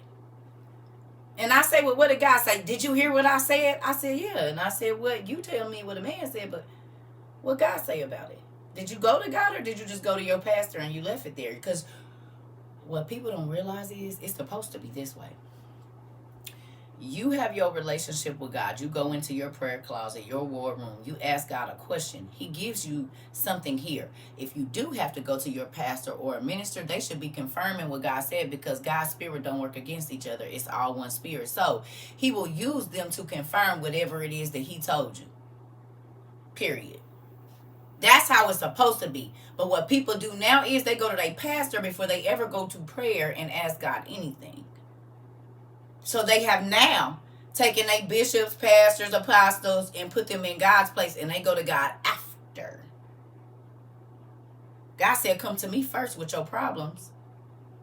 And then I'm going to use this dude to confirm or speak through him to tell you the answer. But you shouldn't even have to say nothing to him. Every time he talks to you, it should be confirming something you've been talking to God about. If the spirit is one. You see what I'm saying? Y'all come here because it be questions that y'all be asking. Y'all be like, oh my God, I literally was just thinking about this yesterday. I was just having this conversation with my cousin. Me and my husband was just talking about this. I was just reading this morning. Do you see what I'm saying? Y'all don't have to come and ask me a question for real. We just start reading and everybody, all I see is the oh my God, oh my God. Okay, and it ain't got nothing to do with me. This ain't about me. I'm here to help people understand how God works. That's my only job. I'm not here to control nobody. I'm not here to be nobody pastor. I'm not here to do none of that. I am here to say what my daddy got to say and go get in my bed.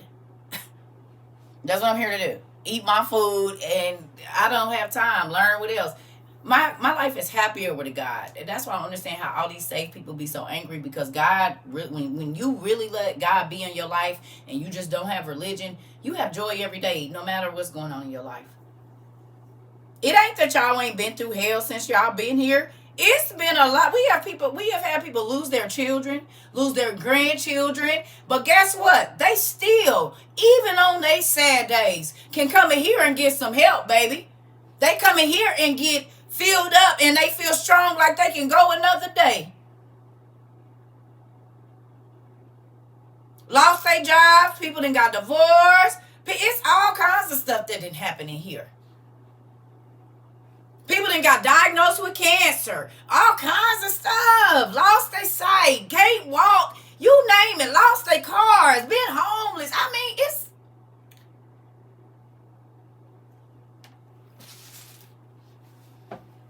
And we still come here and be looking to laugh every day. Throw tomatoes, crack up, get beat up on so we can be better for tomorrow. Stop it. Folks be mad, man. Because it's... The fact that people were saying, I need to get married. I need to do this. We can have weddings. They not wanting to live in sin no more. I don't got to be talking about, oh, whatever, and you and you and you and you and you. We just read the word, and the chips fall where they going to lay. And they apply where they going to apply. And y'all know, because y'all feel the hair come up on y'all body, or you'll feel that lump in your throat, or you'll kind of look around like, dang, Dad, was you in my thoughts? I know how it go, because he done did it to me. Lost my husband and came out of depression here. Come on, give me some.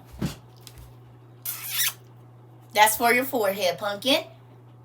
And head. Come on.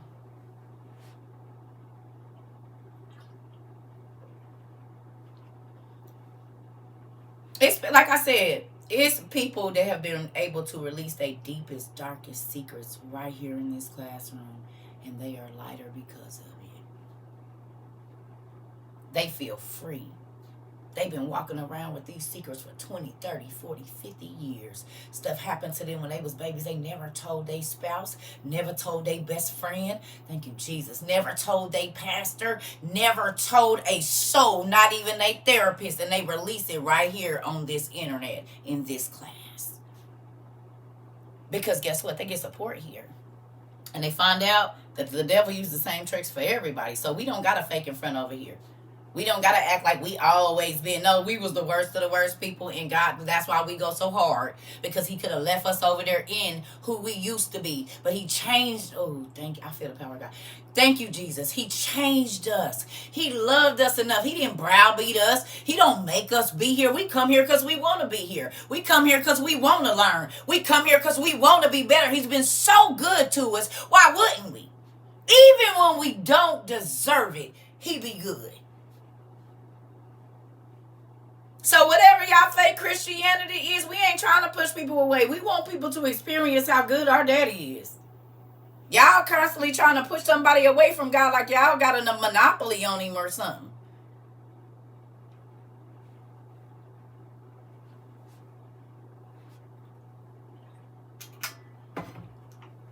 If we don't go to church, we can't have God.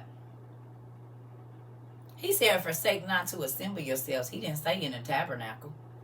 He said, wherever 2 or 3 people come together, I'm in the midst.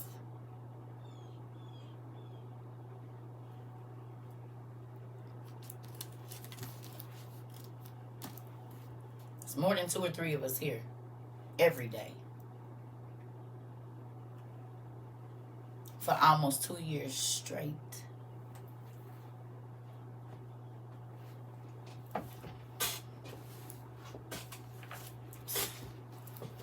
Babies that come here that don't gotta have, if they have nightmares now, their parents actually believe that it's a monster in their room, and they don't get up and yell at them and tell them to go back to bed. They get up and start praying. They get up and get the oil and teaching their kids to pray against spirits that could have ended up being mental illness here in about 4 or 5 years. The devil mad. He real mad because we snatching souls before he can even get to them. You don't get to plant no seeds over here, homeboy. This ain't fertile land for you. We don't want none of your seeds over here. Come on. Won't be another generation you get to lullaby to sleep over here, baby. We waking our babies up.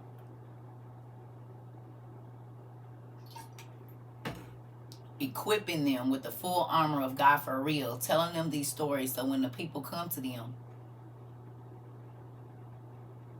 they know what to do. Come on. So judgmental Christian folks coming over here trying to push people and disrupt what we doing here, they just heap coals on their own here for real. That's why I just be like, can you go? Can you please leave? Because this ain't my business you messing with. This is not my business that you playing with. You might want to move around. You might want to move around. Does the Bible talk about the rosary?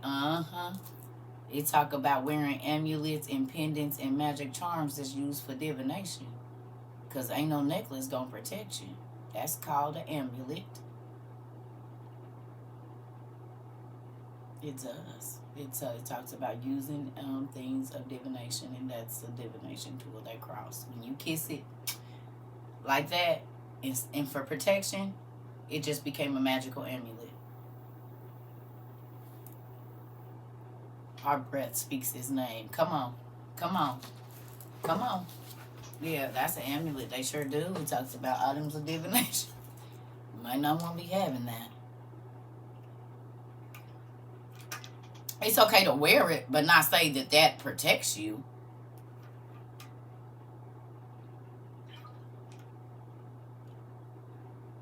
God don't need no necklace. Y'all, that's the same thing as I just told y'all that's the same thing as wearing them rocks. Yeah, Sabrina, the same thing. You gotta put the rock on your arm. How it's gonna protect you? You gotta put the necklace on. You can't jump up and stop a car.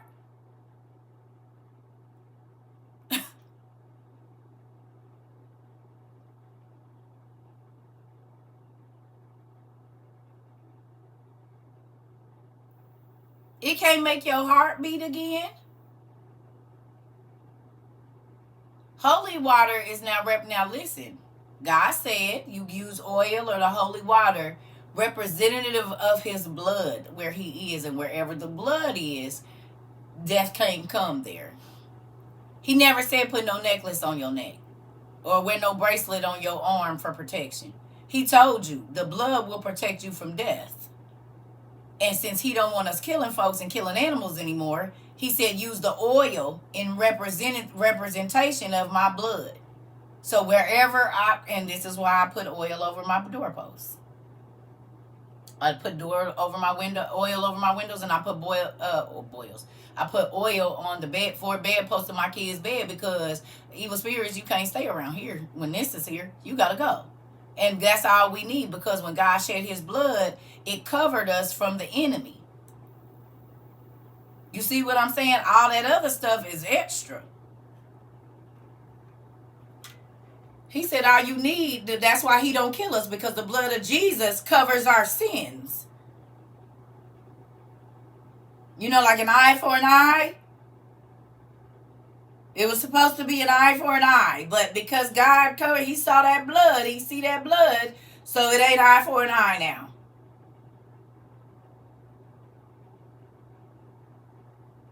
So I'll be putting it everywhere, because I need, when the death spirit, I need it to pass over this house. I need you to go on and go. Don't come over here. Don't send death here. And as we know, death is a whole being. This is the thing. You can wear jewelry. Do not think that that jewelry protects you. And the moment that you start praying prayers into a thing, you are casting spells.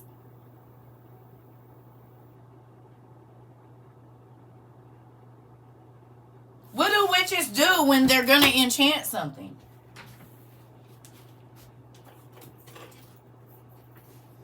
A book, a necklace, a ring, a lamp. They might pour blood on it. It's a whole ritual. So if I'm doing like this, thank you, Isabel. I got this on my neck. My grandma gave me this necklace, and she said it's going to keep me safe. Is your grandma a witch? Did she enchant it? She put a protection spell on it?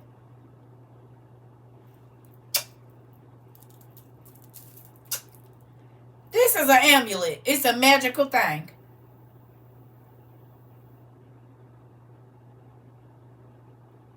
You doing the same thing that the witches do, baby.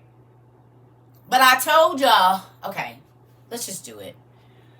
Why? My family, the people that ain't been here, you might not know this. Hellhounds protect witches.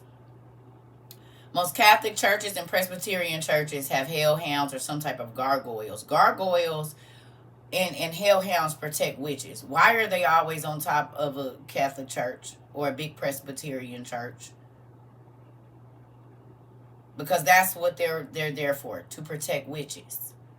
And the witches is who give y'all these amulets. And they have you praying to statues, idolatry.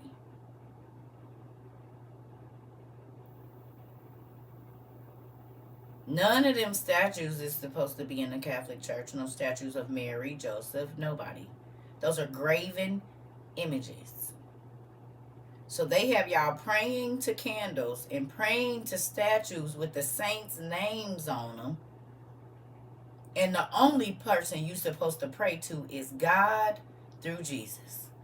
That's it. They got y'all praying to angels, which is angel worship, because they worship the fallen angels. That's who witches and stuff deal with. They deal with fallen spirits. And the Catholic Church got y'all doing all of that. And it ain't just the Catholic Church. It's a lot of other churches too.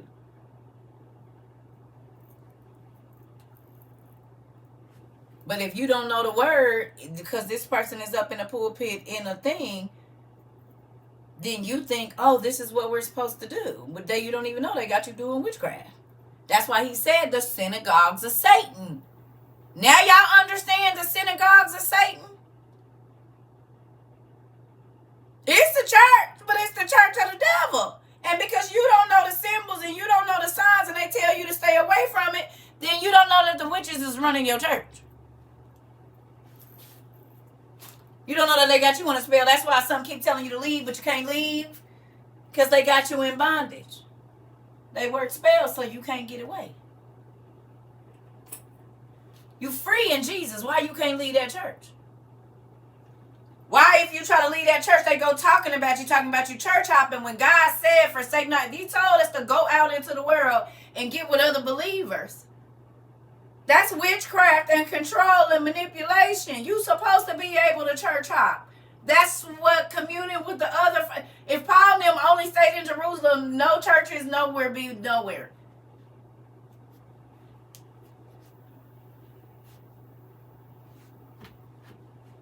That's the devil.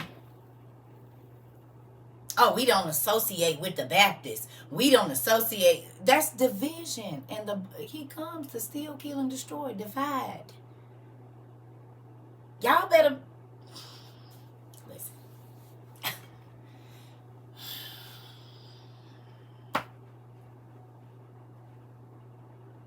Y'all heard Auntie. Auntie, is you in here? Y'all don't remember when Auntie told us the story about her pastor when we first started this, and he had a Buddha or something up there and had them put money under it, had them pay for these rocks with a name carved in it. All of that is witchcraft. And this was in a church. Yes. He had an idol, something on. He said, y'all come and put your money under there and we gonna pray. We got these rocks. The rocks were $65. They had to put the rock there and light a candle and told him it's all this. I said, that's a ritual. We was reading and she said, oh my God, we do this at my church.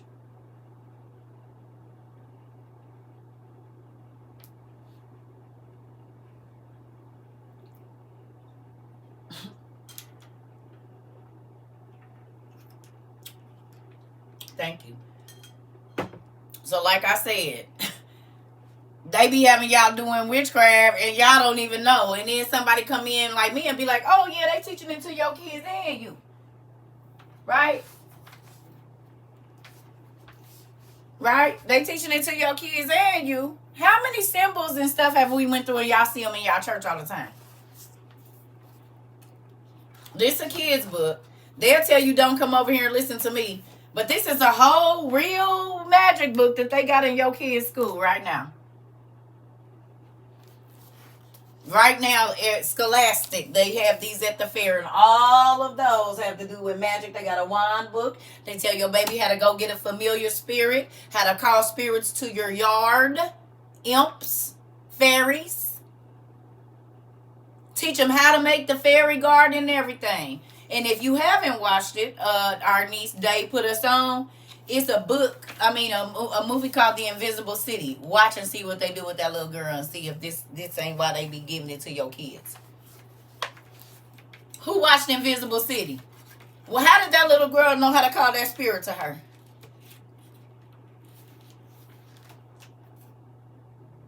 If y'all watched Invisible City, y'all know how that little girl was able to call it from a book.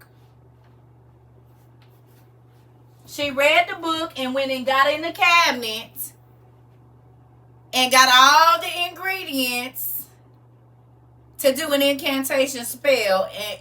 And she was under 10 years old. Oh, I don't know. I don't remember. You'll just have to look it up. I don't know. But they'll tell you don't come over here and learn. It's so many parents that have went through their kids' toys and didn't even know it was that many demonic toys, and the name of the demon was right there on the toy, and they kid didn't start acting out till they got this specific toy in the whole nine. Thank you. Yeah.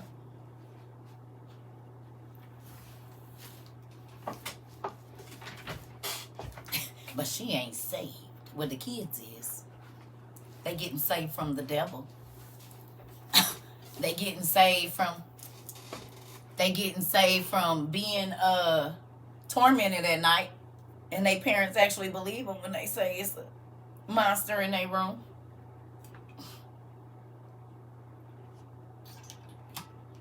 Parents pay more attention to the cartoons their kids watching and see the demons and all of the symbols and signs right there in their kids' cartoons now, whereas they thought, oh, it's a kid cartoon. You said, oh, hell yeah. It changed your whole life, don't it? You get to see it like, oh, no, they didn't put it right in here. Yeah. Yeah. Yeah. Chucky did a spell to enter the doll. And did. And did. And did. Hocus Pocus. Well, all of them. Wizards of Waverly Place.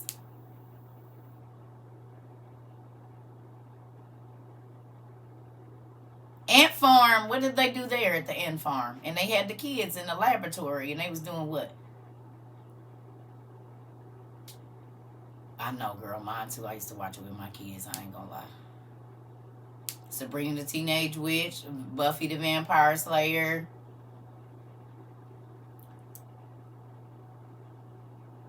My daughter don't have a room. She told me it was something in her room and she moved in my room. Well, Mom, you just need to go through there and find out what's allowing the spirit to stay there and then she'll go back. It could be a toy or something. You might just need to pray over the room, open the windows, and tell whatever it is in there that it don't have no room. And you might need to go through your stuff because it could be something that's in your room that is allowing that spirit to be in her room. There she go. Hey, Auntie. I know, Auntie. I'm about to reheat mine as soon as I get off here because I ain't ate nothing since last night or yesterday when I cooked. It was probably about this time. That's why I'm hungry. I cooked about 2 or 3 yesterday. And it's about that time. That's why I'm hungry. And I ain't ate nothing since 2 o'clock yet, 2 or 3 o'clock yesterday. Maybe 4. We was just talking about you, Auntie. And when you told us about your pastor, what did he have y'all doing? The star on Ant Farm stopped acting because she saw all the demonic spirits in Hollywood. Uh-huh. She sure did. She sure did. And she be on it. You could tell God touched her too. And she went on. And she said, I don't care. That's just because y'all don't know what's happening. And did. And still giving them the business. China McClain. And still giving it to them. Still giving it. I follow her. Still giving it to him. That baby had an experience. And she said, I got to get out of here. She said, God is on his way. Y'all remember that video?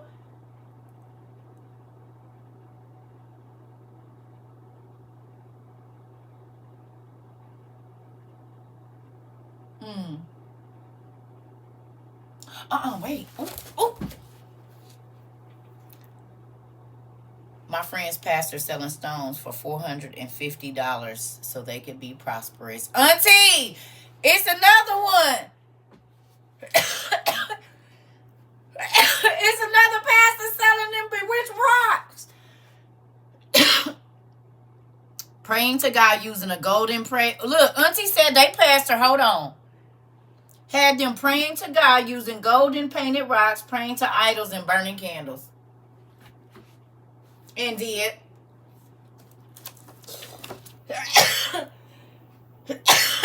It's a lot of these pastors got y'all doing witchcraft and y'all just don't know. Ooh. Excuse me. And do. Wait a minute. Remember last year? What's his name? Kenneth Copeland did a whole ritual in front of y'all. Who remembers? Who remembers? Kenneth Copeland, who we all know that all our grandmas and aunties and granddaddies used to watch, slit his hand, him and that man, and put they drops of blood in a cup and swapped it and drank it and said, we blood brothers. Selling miracle water. Yeah. Your pastor 10 years ago always wore shades in service because them demon eyes be looking out like this. You can see the shifty eyes. It's like reptile eyes. When did that happen? What, December? Wasn't it like December? It was right before the new year. Go look up Kenneth Copeland drinks blood on national TV. They had some cranberry juice right there. I want to say it was let me see if I can get on here. How you know? I think I saved it. Well, it's a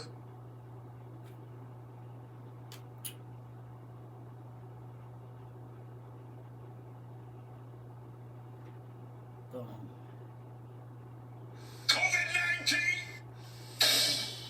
He looked evil. I'm go. This nigga.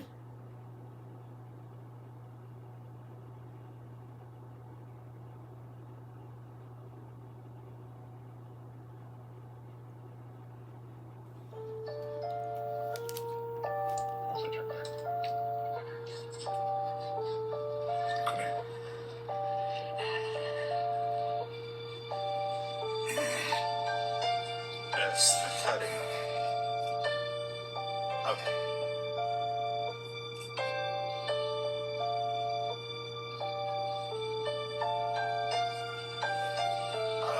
The covenant. This was on TBN. And then I would do the same. Do the same.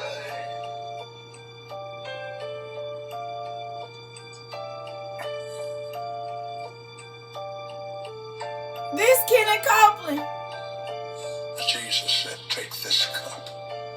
This is my blood of the new covenant.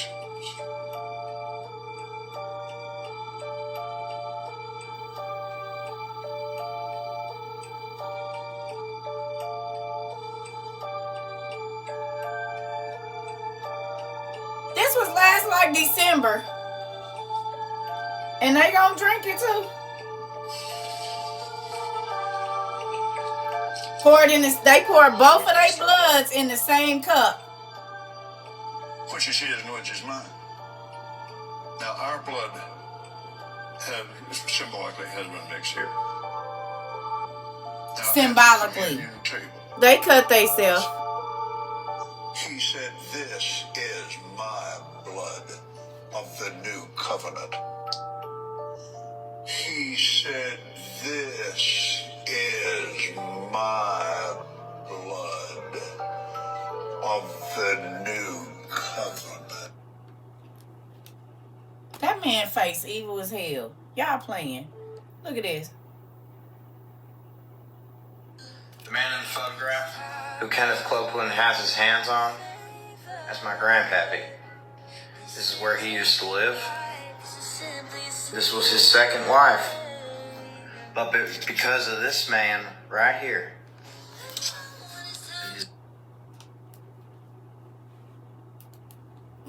Y'all be letting these pastors get y'all, boy. And because y'all don't study and understand what witchcraft look like, you don't even know they have you doing it.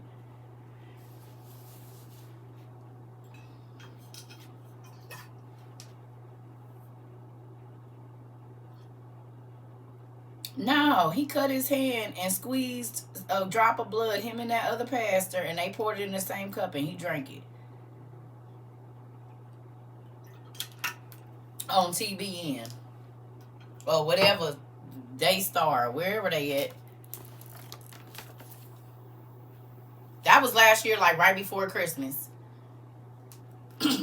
I think it was it was like November or something. It was like right around the New Year time. So, y'all keep on. There's synagogues of Satan all around, y'all. I ain't got time for that. Now, let's get this going because I got to go eat. All right. So, let's just go down to 83 real quick, y'all. Because this is the part we're really looking for. Ready? We've been in here all day and I'm hungry. I got to go eat. Oh, I know. I did too. I used to watch him all the time. Him, Kenneth, all of them.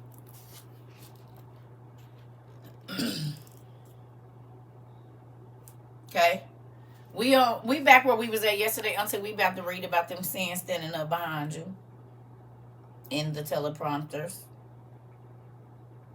You know what made you throw all them tomatoes at me yesterday that you never ever throw at me ever. Y'all got my auntie joining in with y'all. I don't appreciate it. I used to get maybe one tomato from her. It was like a whole row. Y'all are a bad influence on my auntie. She threw 1 million to me. I'm telling you. Listen, y'all are a bad influence on my auntie. I can't take no more. I'm out of baseball. You said I'm over it.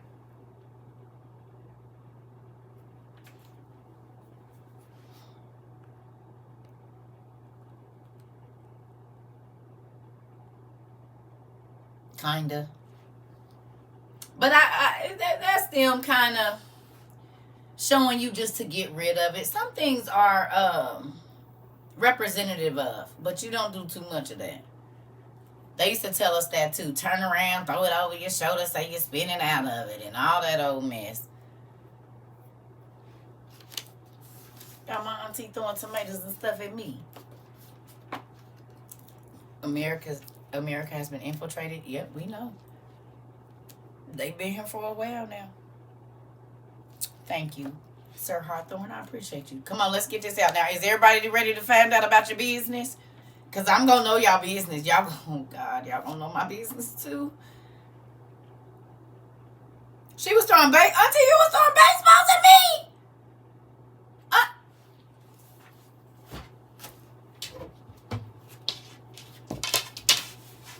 I see what kind of day this going to be. I should have had this on yesterday. All right. Oh, auntie. She said everyone I had. And look, auntie said everyone I had. Okay, don't worry about it. I got this. Don't even trip. I got this. I see what's going on. Let me turn this light on so I can see the enemy's darts coming. And do. Because y'all don't know what kind of stuff I deal with over here. I got to put on the full armor of the Lord around here. I get whole breakfast plates thrown at me. Now it's baseballs. It was just tomatoes. Then they have progressed to apples and cabbages. Now it's pancakes, sausage, cucumbers.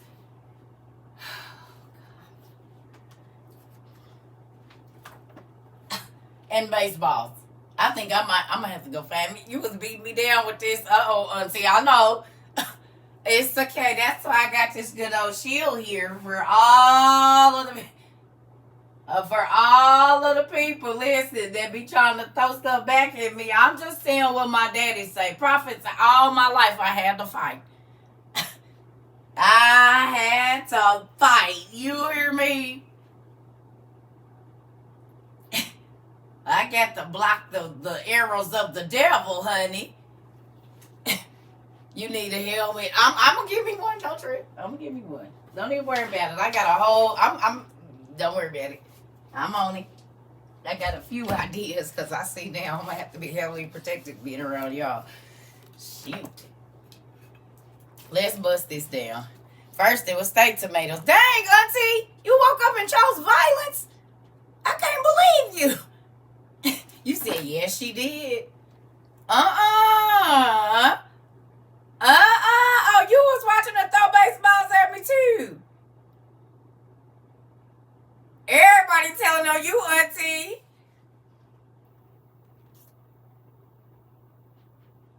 The elected game. Hey. You got to think. Judgment, after you go to judgment, you ain't going to be judged no more. But the people that go to, they're in a constant state of judgment. Being reminded of why they didn't do what they were supposed to do. All right, y'all, come on, because I'm getting hungry. I don't want to pass out. Let's go. Because I'm starting to feel a little shaky. Got to warm my food up. I should have put it in the oven while I was in here. Okay. We at 83, family. It says, for the Most High will surely hasten his time. So he's going to speed him up. And he will certainly cause his periods to arrive. And he will surely judge those who are in his world. His world. Not the devil's world, not your world, his world, the one he made. And he will truly inquire into everything with regard to all their works, which were sins. Now, when we looked this up yesterday, you said, I have so many questions about this. So if you look up the word all, and if you look up the word inquire means to look into, to search, to investigate. Okay? So God said, when he come back, oh, Lord Jesus, please help me.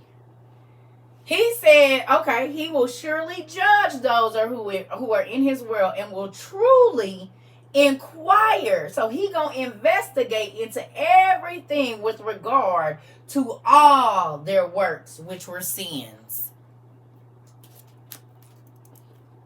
All. La, la, la, la, la, la. He said, oh, I'm going to find out the truth. He said, truly, I'm going to judge. Remember, I told you it ain't going to be nothing but the truth that's going to be spoken. You will not be able to lie to God. He said, I'm looking at everything. I'm going to investigate everything. Now, hold on now. Come on. He said, oh, Jesus. He will certainly investigate the secret thoughts. What's the definition of secret? And what's the definition of thought? We know, but let's see what Webster says. What's the definition of secret and hidden? Hidden. I can't see what you're thinking and you can't see what I'm thinking. You can see my face. You said, here you go again. And you and my daddy made sure you was out of your baseballs today. Look at it, look at covenant and non-spoken, not seen or not known by others, kept secret from the knowledge or view. Ooh. So God said everything that you thought nobody knew about, all your secrets. What is that? Is that a lemon? What is that, Auntie? A kiwi? Grapes? Damn. I think is that a mango? What is that? An avocado? That's like 12 of them. Damn it. As soon as I put my damn shield down, you see? Damn. I see what's going on. Okay. Watermelons. Damn. Okay, yep. Let me get in position here. Let me get in position here while I read. All right. Damn. Okay, here we go. So all your dirty laundry. Damn, I got shoes? Oh, I'm about to step out on y'all feet. Don't even worry about it. You know what? All right. Forget this. Let me get my damn hammer out. Y'all wanna go? Let's go. I'm busting heads today. Hey, this is Fruit Ninja, nigga. I'm getting it in. You hear me? I got y'all going. Don't even worry. I'm busting them down. Don't even worry. We Fruit Ninja in here today. Don't even worry about it. I got this. I done came up. No, we get out of damn head. We Fruit Ninja it up in here today. I'm busting plates, heads, everything. Come on. Shoot. Nigga, can't even. Wait a minute. Can I get to the sentence first? Ooh, Lord. It is such an aggressive crowd, Lord. Ooh, this thing got warm in here already. You said, where is Auntie Lucille with the breakfast? Listen, yes, honey, the class was good yesterday. It was. Come on. We about to bust it down again. All right, so now that we know that God is going to investigate all of your unknown and secret Uh-oh, damn, Cindy. Damn, she throwing tennis shoes, boots, high heels, and not the clogs. Them damn things hurt. Clogs hurt. A boot is mostly fluff, but that clog is a damn heavy shoe. Now, wait a damn minute, Cindy. Wait, I saw a clog in there. I got apples and pears. Dang. Oh, Lord. Not the house. She didn't throw the whole house. You throwing apartments? Okay. God.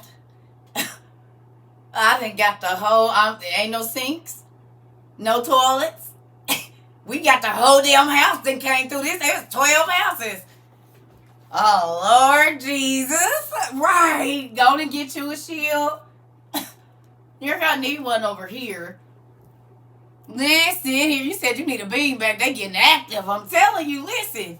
Had to give me an armor bearer. Listen here. I'm going to have to give me an armor bearer. Like on Wheel of Time. You know how the whatever they ladies' names is had to do with the sword. I'm going to have to give me one. Let me get my toasters together because here we go. She said, let me get my meds. Hold on, because I already know this is about to be a rough time. Damn, they go to the kitchen sink, the washers and dryers. Oh, my goodness, Lord, the fish. That's new. And they slimy. Oh, Jesus. Oh, Lord Jesus. You said this sounds domestic. I don't want to witness it. Right there, yeah, I'm being abused over here. Not the pumpkins. They done threw pumpkins at me. Damn. There go Auntie Lucille. There go the food. There it is right there. There go the break, chairs. Oh, Jesus. I need water. I know, baby. I know. Because listen here. I'm fighting. No, don't fight, baby. I listen. Ooh, it's pumpkins and everything coming over here. Damn. Teddy bears and... Okay. Well, I love y'all too then. It's all right. It's okay. I see how you feel. That's all right, because that's why your secret thoughts is about to be on the teleprompter. So how about that? I'm going to know what you really thought when you threw the tomato. Just give me a minute. I'll be over there. I'll be listening when he reading off your stuff.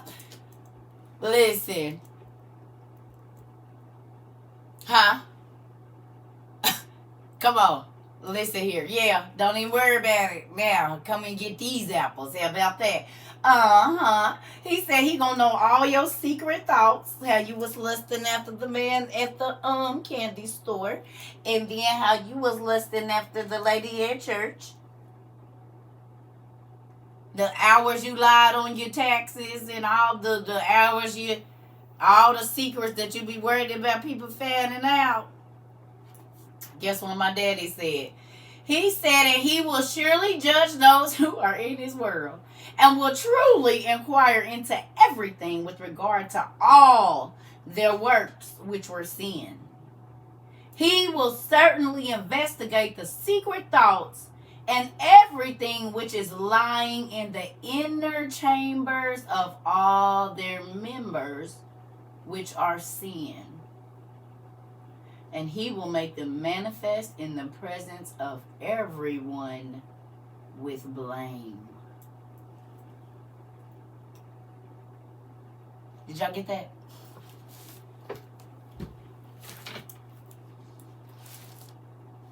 So all your secret thoughts and everything that you did in your members, in the invisible part, that mean all the way up in your snatch, girl. Everything all the way back down your throat, whatever it was, your sticky pocket fingers, all of it. Homeboy, all them things you thought you got away with that your wife didn't know about, she gonna be to hear about it. Because Adam, from the first to the last, it says everybody is gonna hear everybody's sins. Your thoughts is going to be on a teleprompter and the actions is going to be right there. You're going to be judged in front of all living things. Anyone who lived. From Adam, because that's part of his punishment, to see all the sin that came because him and his wife sinned. So part of his punishment is to know how each and every last one of his kids sinned.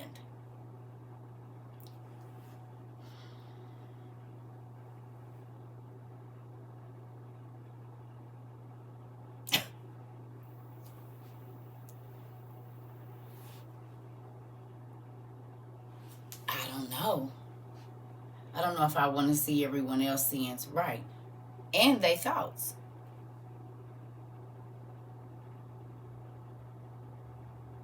Put me back in the line. Y'all go first. I know I'm going to be trying to sneak back like old boy into the bush. Like, is this some heavenly bushes around here? I got to pee. Excuse me, this body doesn't urinate. Okay, well, what do we do? Because whatever it do, I got to do that.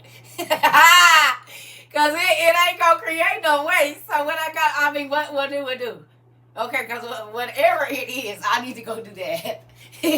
Shoot. Do it burp? Okay, excuse me, I need to go over here and burp. I'm sorry. Like, what do we do?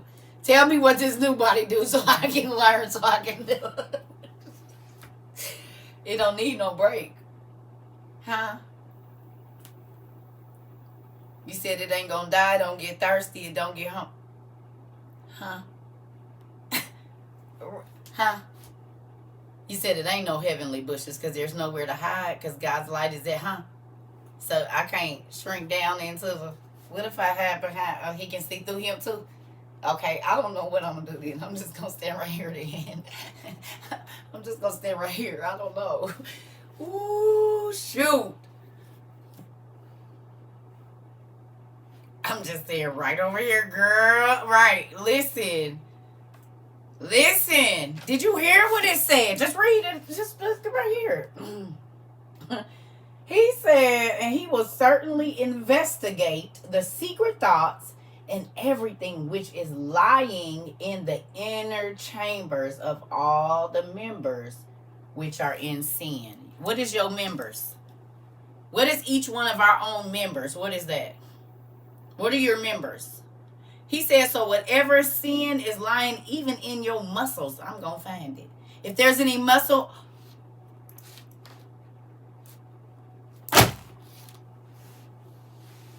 Oh my God.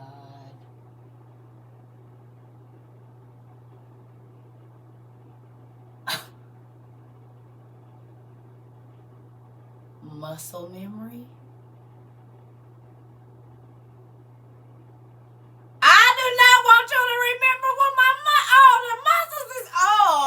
Lord. He said, I'm going into your members. What do you use to sin against God?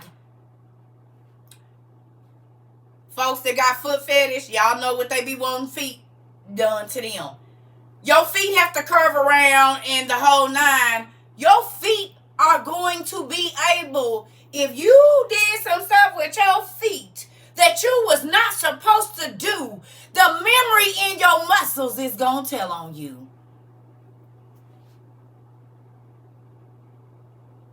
He said, I'm going into each and every one of your members that you used to sin because the sin is hidden there. Our body records the information. Your members is going to tell on you. The body parts that you used to sin against him. And then what did he say? He said, I will use whatever you use to sin against me to punish you. We read that in the Brothers of Joseph. I didn't even really get the whole magnitude of that until right now today. I thought that was just for this plane. Like if you're sexually, whatever, then you get a sexually transmitted disease. If you steal, you go to jail. But no, your whole damn memories. You said I need a delete button. Me too, Miss Henry.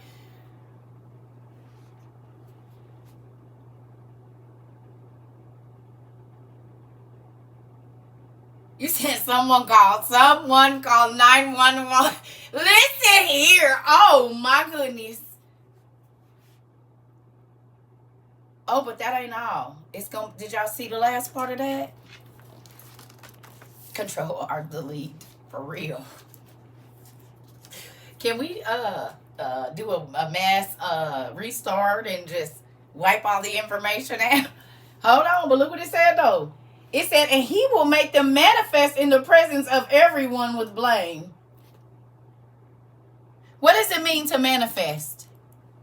What is everyone and what is blame? He said all of your secrets that you did in your members is going to manifest in front of everybody. To show up. To show.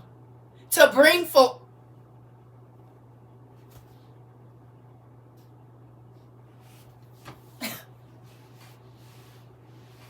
I don't even know how to sit down right. Whew.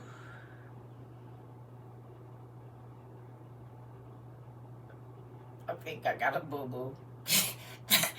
I think I got a boo-boo. I don't know. Like, it make my stomach, like, yeah, wait. Y'all know how the Bible say, and his bowels was loose?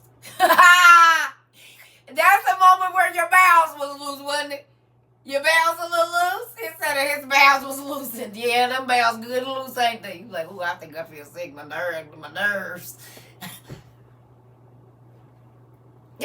Now y'all understand what it in the Bible when it say, and his bowels was loose. With the information they got, there you go.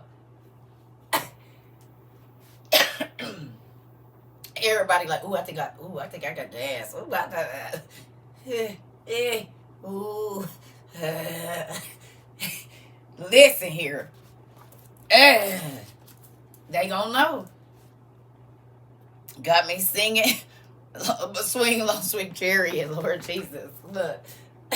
Now you don't know if you want to sing There's a Leak in Odo's Building and My Soul Has Got to Move. You trying to patch that leak up, ain't you? You don't know if you should be moving on to the next body or not just yet, do you? You ain't trying to patch up that leak now, are you? You like, wait a minute, I need more time. Go get me some gauze or something. Get some shirts. Hurry up. We got to patch this leak just a little bit longer. Hold on. You ain't singing that no more. You trying to hold on. Look, patch that leak up. We got to stay here a little bit longer. Y'all used to be singing it loud.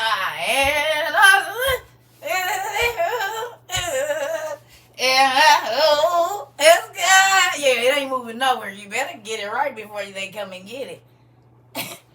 You better get it right before they come get it. Yeah. You might want to do that because this is serious right here. Listen. Oh, God. The fact that you're going to make it public for all people to see. Can we just take the hit now, Dad, and just send us over the river of forgiveness? Come on.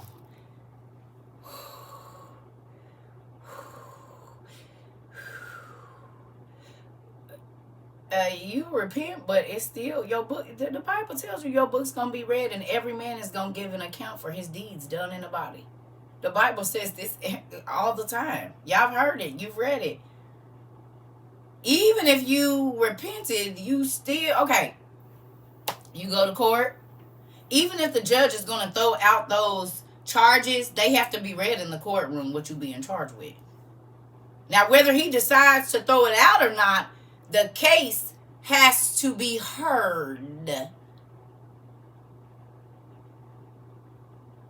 All the list of all your charges got to be read in front of everybody. And then the judge decides what he's going to charge you with and what he doesn't. That's where the forgiveness comes in at. If you were forgiven. But if you held on and you said you taking something to your grave, from the moment you said you wasn't going to forgive that person, every single thing that you did from them was not forgiven. So if you still holding on to something, oh, I'm going to let them know every single time. Well, you ain't been forgiven for none of the stuff you did. Because the Bible said if you don't get forgiveness, you don't get it. So everything, you just running up your charges, huh? They waiting to come get you. They letting you run that ticket up. You know what I mean? Oh, God forgive me. He said, hell no. I ain't going to say he said that. He said no. Because he said, if you don't forgive, none of the sins that you did was forgiven. You can't get no forgiveness that you don't give. Just like he said, the level of compassion you give others, that's the only, so if you only give 50% compassion, he said, I'm only giving you 50. I'm not giving you nothing you don't give to my people.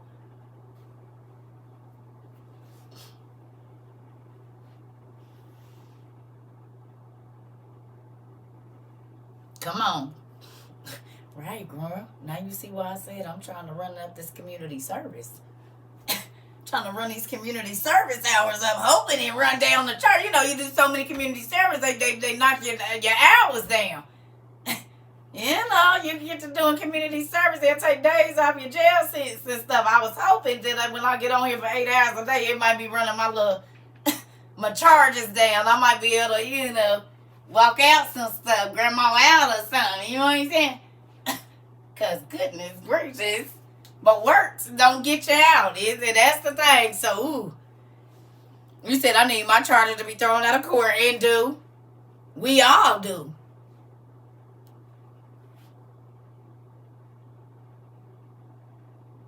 Now that you know that your thoughts is going to be on the teleprompter and your actions is going to be on the TV for all to see. Every person and being that has ever lived is going to see your business. That's mind-blowing. He said, I'm going to go down into your muscles and take the memory, and your muscles is going to tell on you.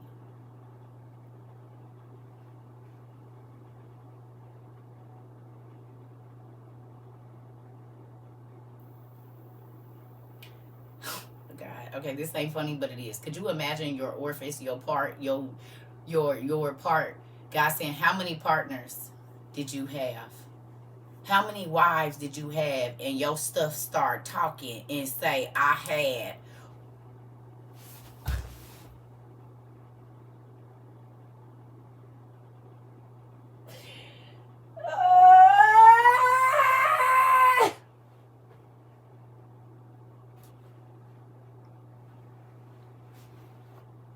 He said he gonna go into your members and he's gonna manifest what it was.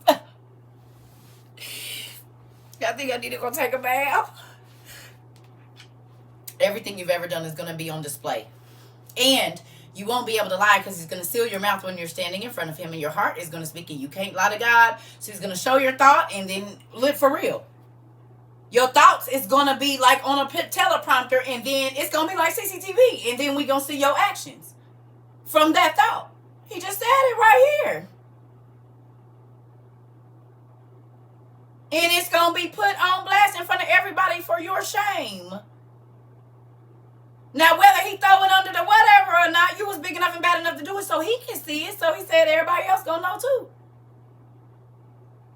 Everything that has been hidden is going to be brought to the light. We thought that was just in this planet. No, it's on Judgment Day too. And he going in your muscle memory and bringing it out. You will not be able to lie and say your body wasn't a part of it. Now we know why muscle memory ain't good. Oh, I got muscle memory. Do you want it now? I need these muscles to forget. Hell no. Forget muscle memory.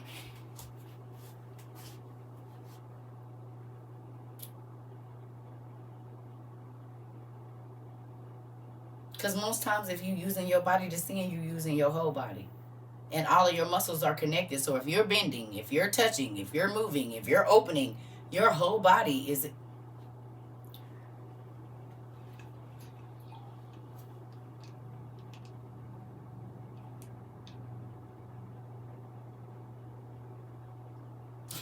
You said, I'm going to just snap back with the snapper. Listen here. You said, wait a minute, sir. Right. You use your whole body to sin, don't you? All your muscles. And he said, I'm going into all of your members and I'm going to pull out the sin in the deepest part of your members.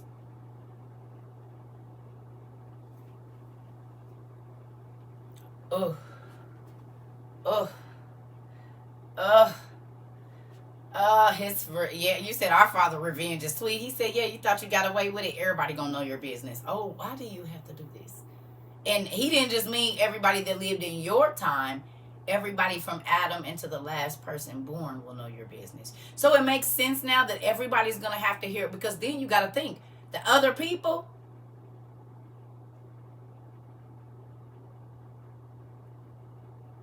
The other people are going to hear. So this could be a punishment. God do his stuff all the way. Look, okay, so say you was a horrible person, but nobody ever told you was a horrible person. Okay? We'll just say that. Say you like you was you had a real nasty attitude and all this, but everybody was scared to tell you. Do you realize how much of a torment that is, that you're going to have to hear how everybody felt about you? And if you don't make it to heaven, one of the things about the torment of hell is you don't ever get to forget this life.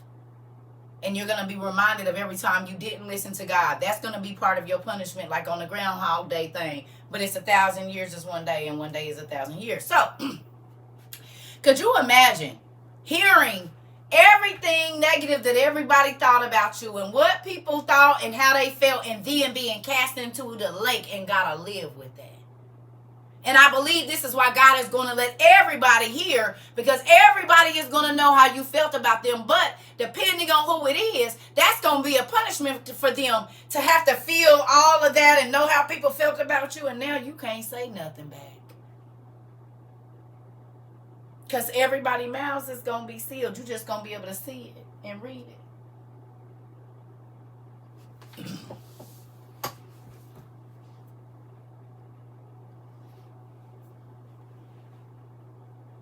But if you go to heaven, those memories are wiped and you won't even remember. Part of going to heaven, the great part of going to heaven is you don't have to remember this life.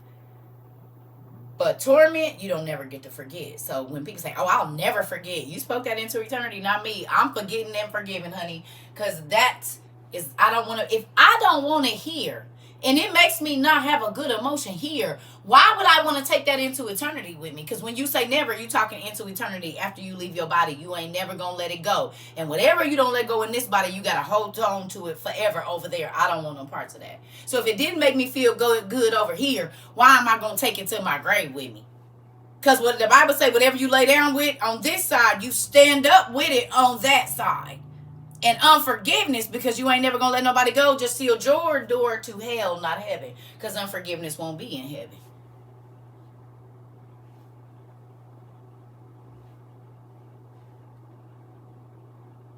How do you forgive someone that tried to take your life? Easy. Let it go. The person that gave me life tried to take my life more than anybody. And I just called her so she could tell the story. And she didn't call back. You got to move on. You have offended God and hurt him. He's dead because of us. Jesus, well, he was killed because of us. And he didn't do nothing wrong. And he forgave us. I'm good. I've had people try to kill me. I've had people do some horrible things to me. And it's like, I don't know how you talk to them the same way God talked to you, and you filthy. Because if I don't forgive them, all the effed up stuff I did, I don't get forgiven for. I don't got to deal with them, but I don't got to be nasty either. Because I'm trying to get out of here. This ain't my forever home. So I'm not holding on to nothing here because I don't want to be tied to this place.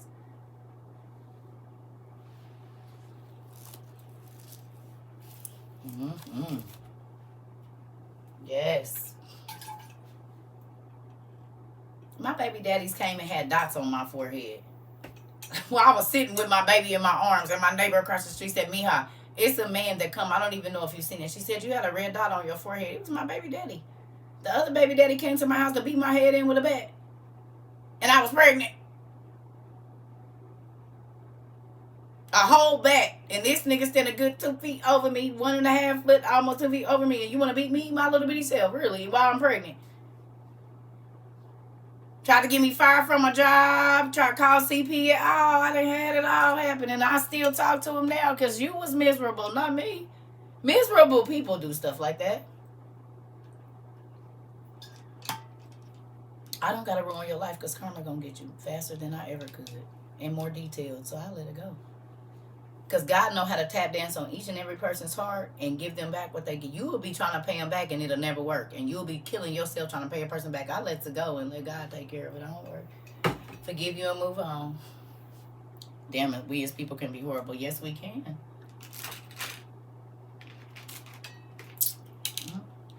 So, I'm about to go eat and probably go back to sleep. Y'all done worked the hell out of me. Yeah, it's 2 o'clock. I'm about to go eat. I love y'all. Bye. So now that you know that all your business is going to be put out there, you're just going to be bold in your sin again. You better think about your thoughts and you better think about your actions, honey, because they are going to be on Front Street for real. Everybody getting exposed. God is going to expose everybody. You said I definitely need it now, right, Auntie? I'm about to go to sleep too. I'm about to warm up my food and go eat. You said busting my head today. Listen, now y'all see why I don't care about these church people coming in here. I'm worried about that. I ain't worried about what no human got to say. Because as I read this, I'll be like, oh, God, okay. I don't know if I'm going to make it in or not. I don't know. Like, are you going to let me in or not? Like, what do I got to do?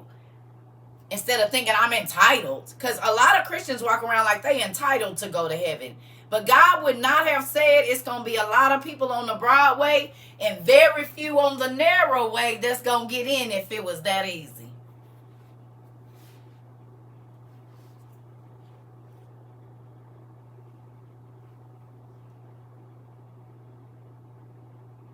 Defending your life, a small example of what we're discussing. Okay, thank you. I love y'all.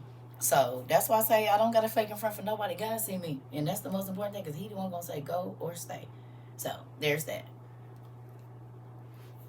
I don't want no parts of it. That's why I say, y'all, this is not about me. This is about making sure y'all get yourselves where y'all need to be because he's coming, as y'all can see. Everything is playing out. He ain't playing. He ain't a liar. These humans is, but he ain't. And I believe what he's saying. I'm watching it play out. So now I'm gonna get up and get moving and get what I need out of here. So when he come back, I want to go. When he come back, not just we all leaving, but I want to be able to go to a place of peace. We all leaving, but I don't want to be on the 2nd or the 5th floor. That's not where I want to be. Oh, thank you. I love y'all. I'm about to go. I'll see y'all tomorrow. I'm about to go eat. I think I'm going to faint when he called my name. I was Queen, I was like, she said, you going to fall down like Celie did?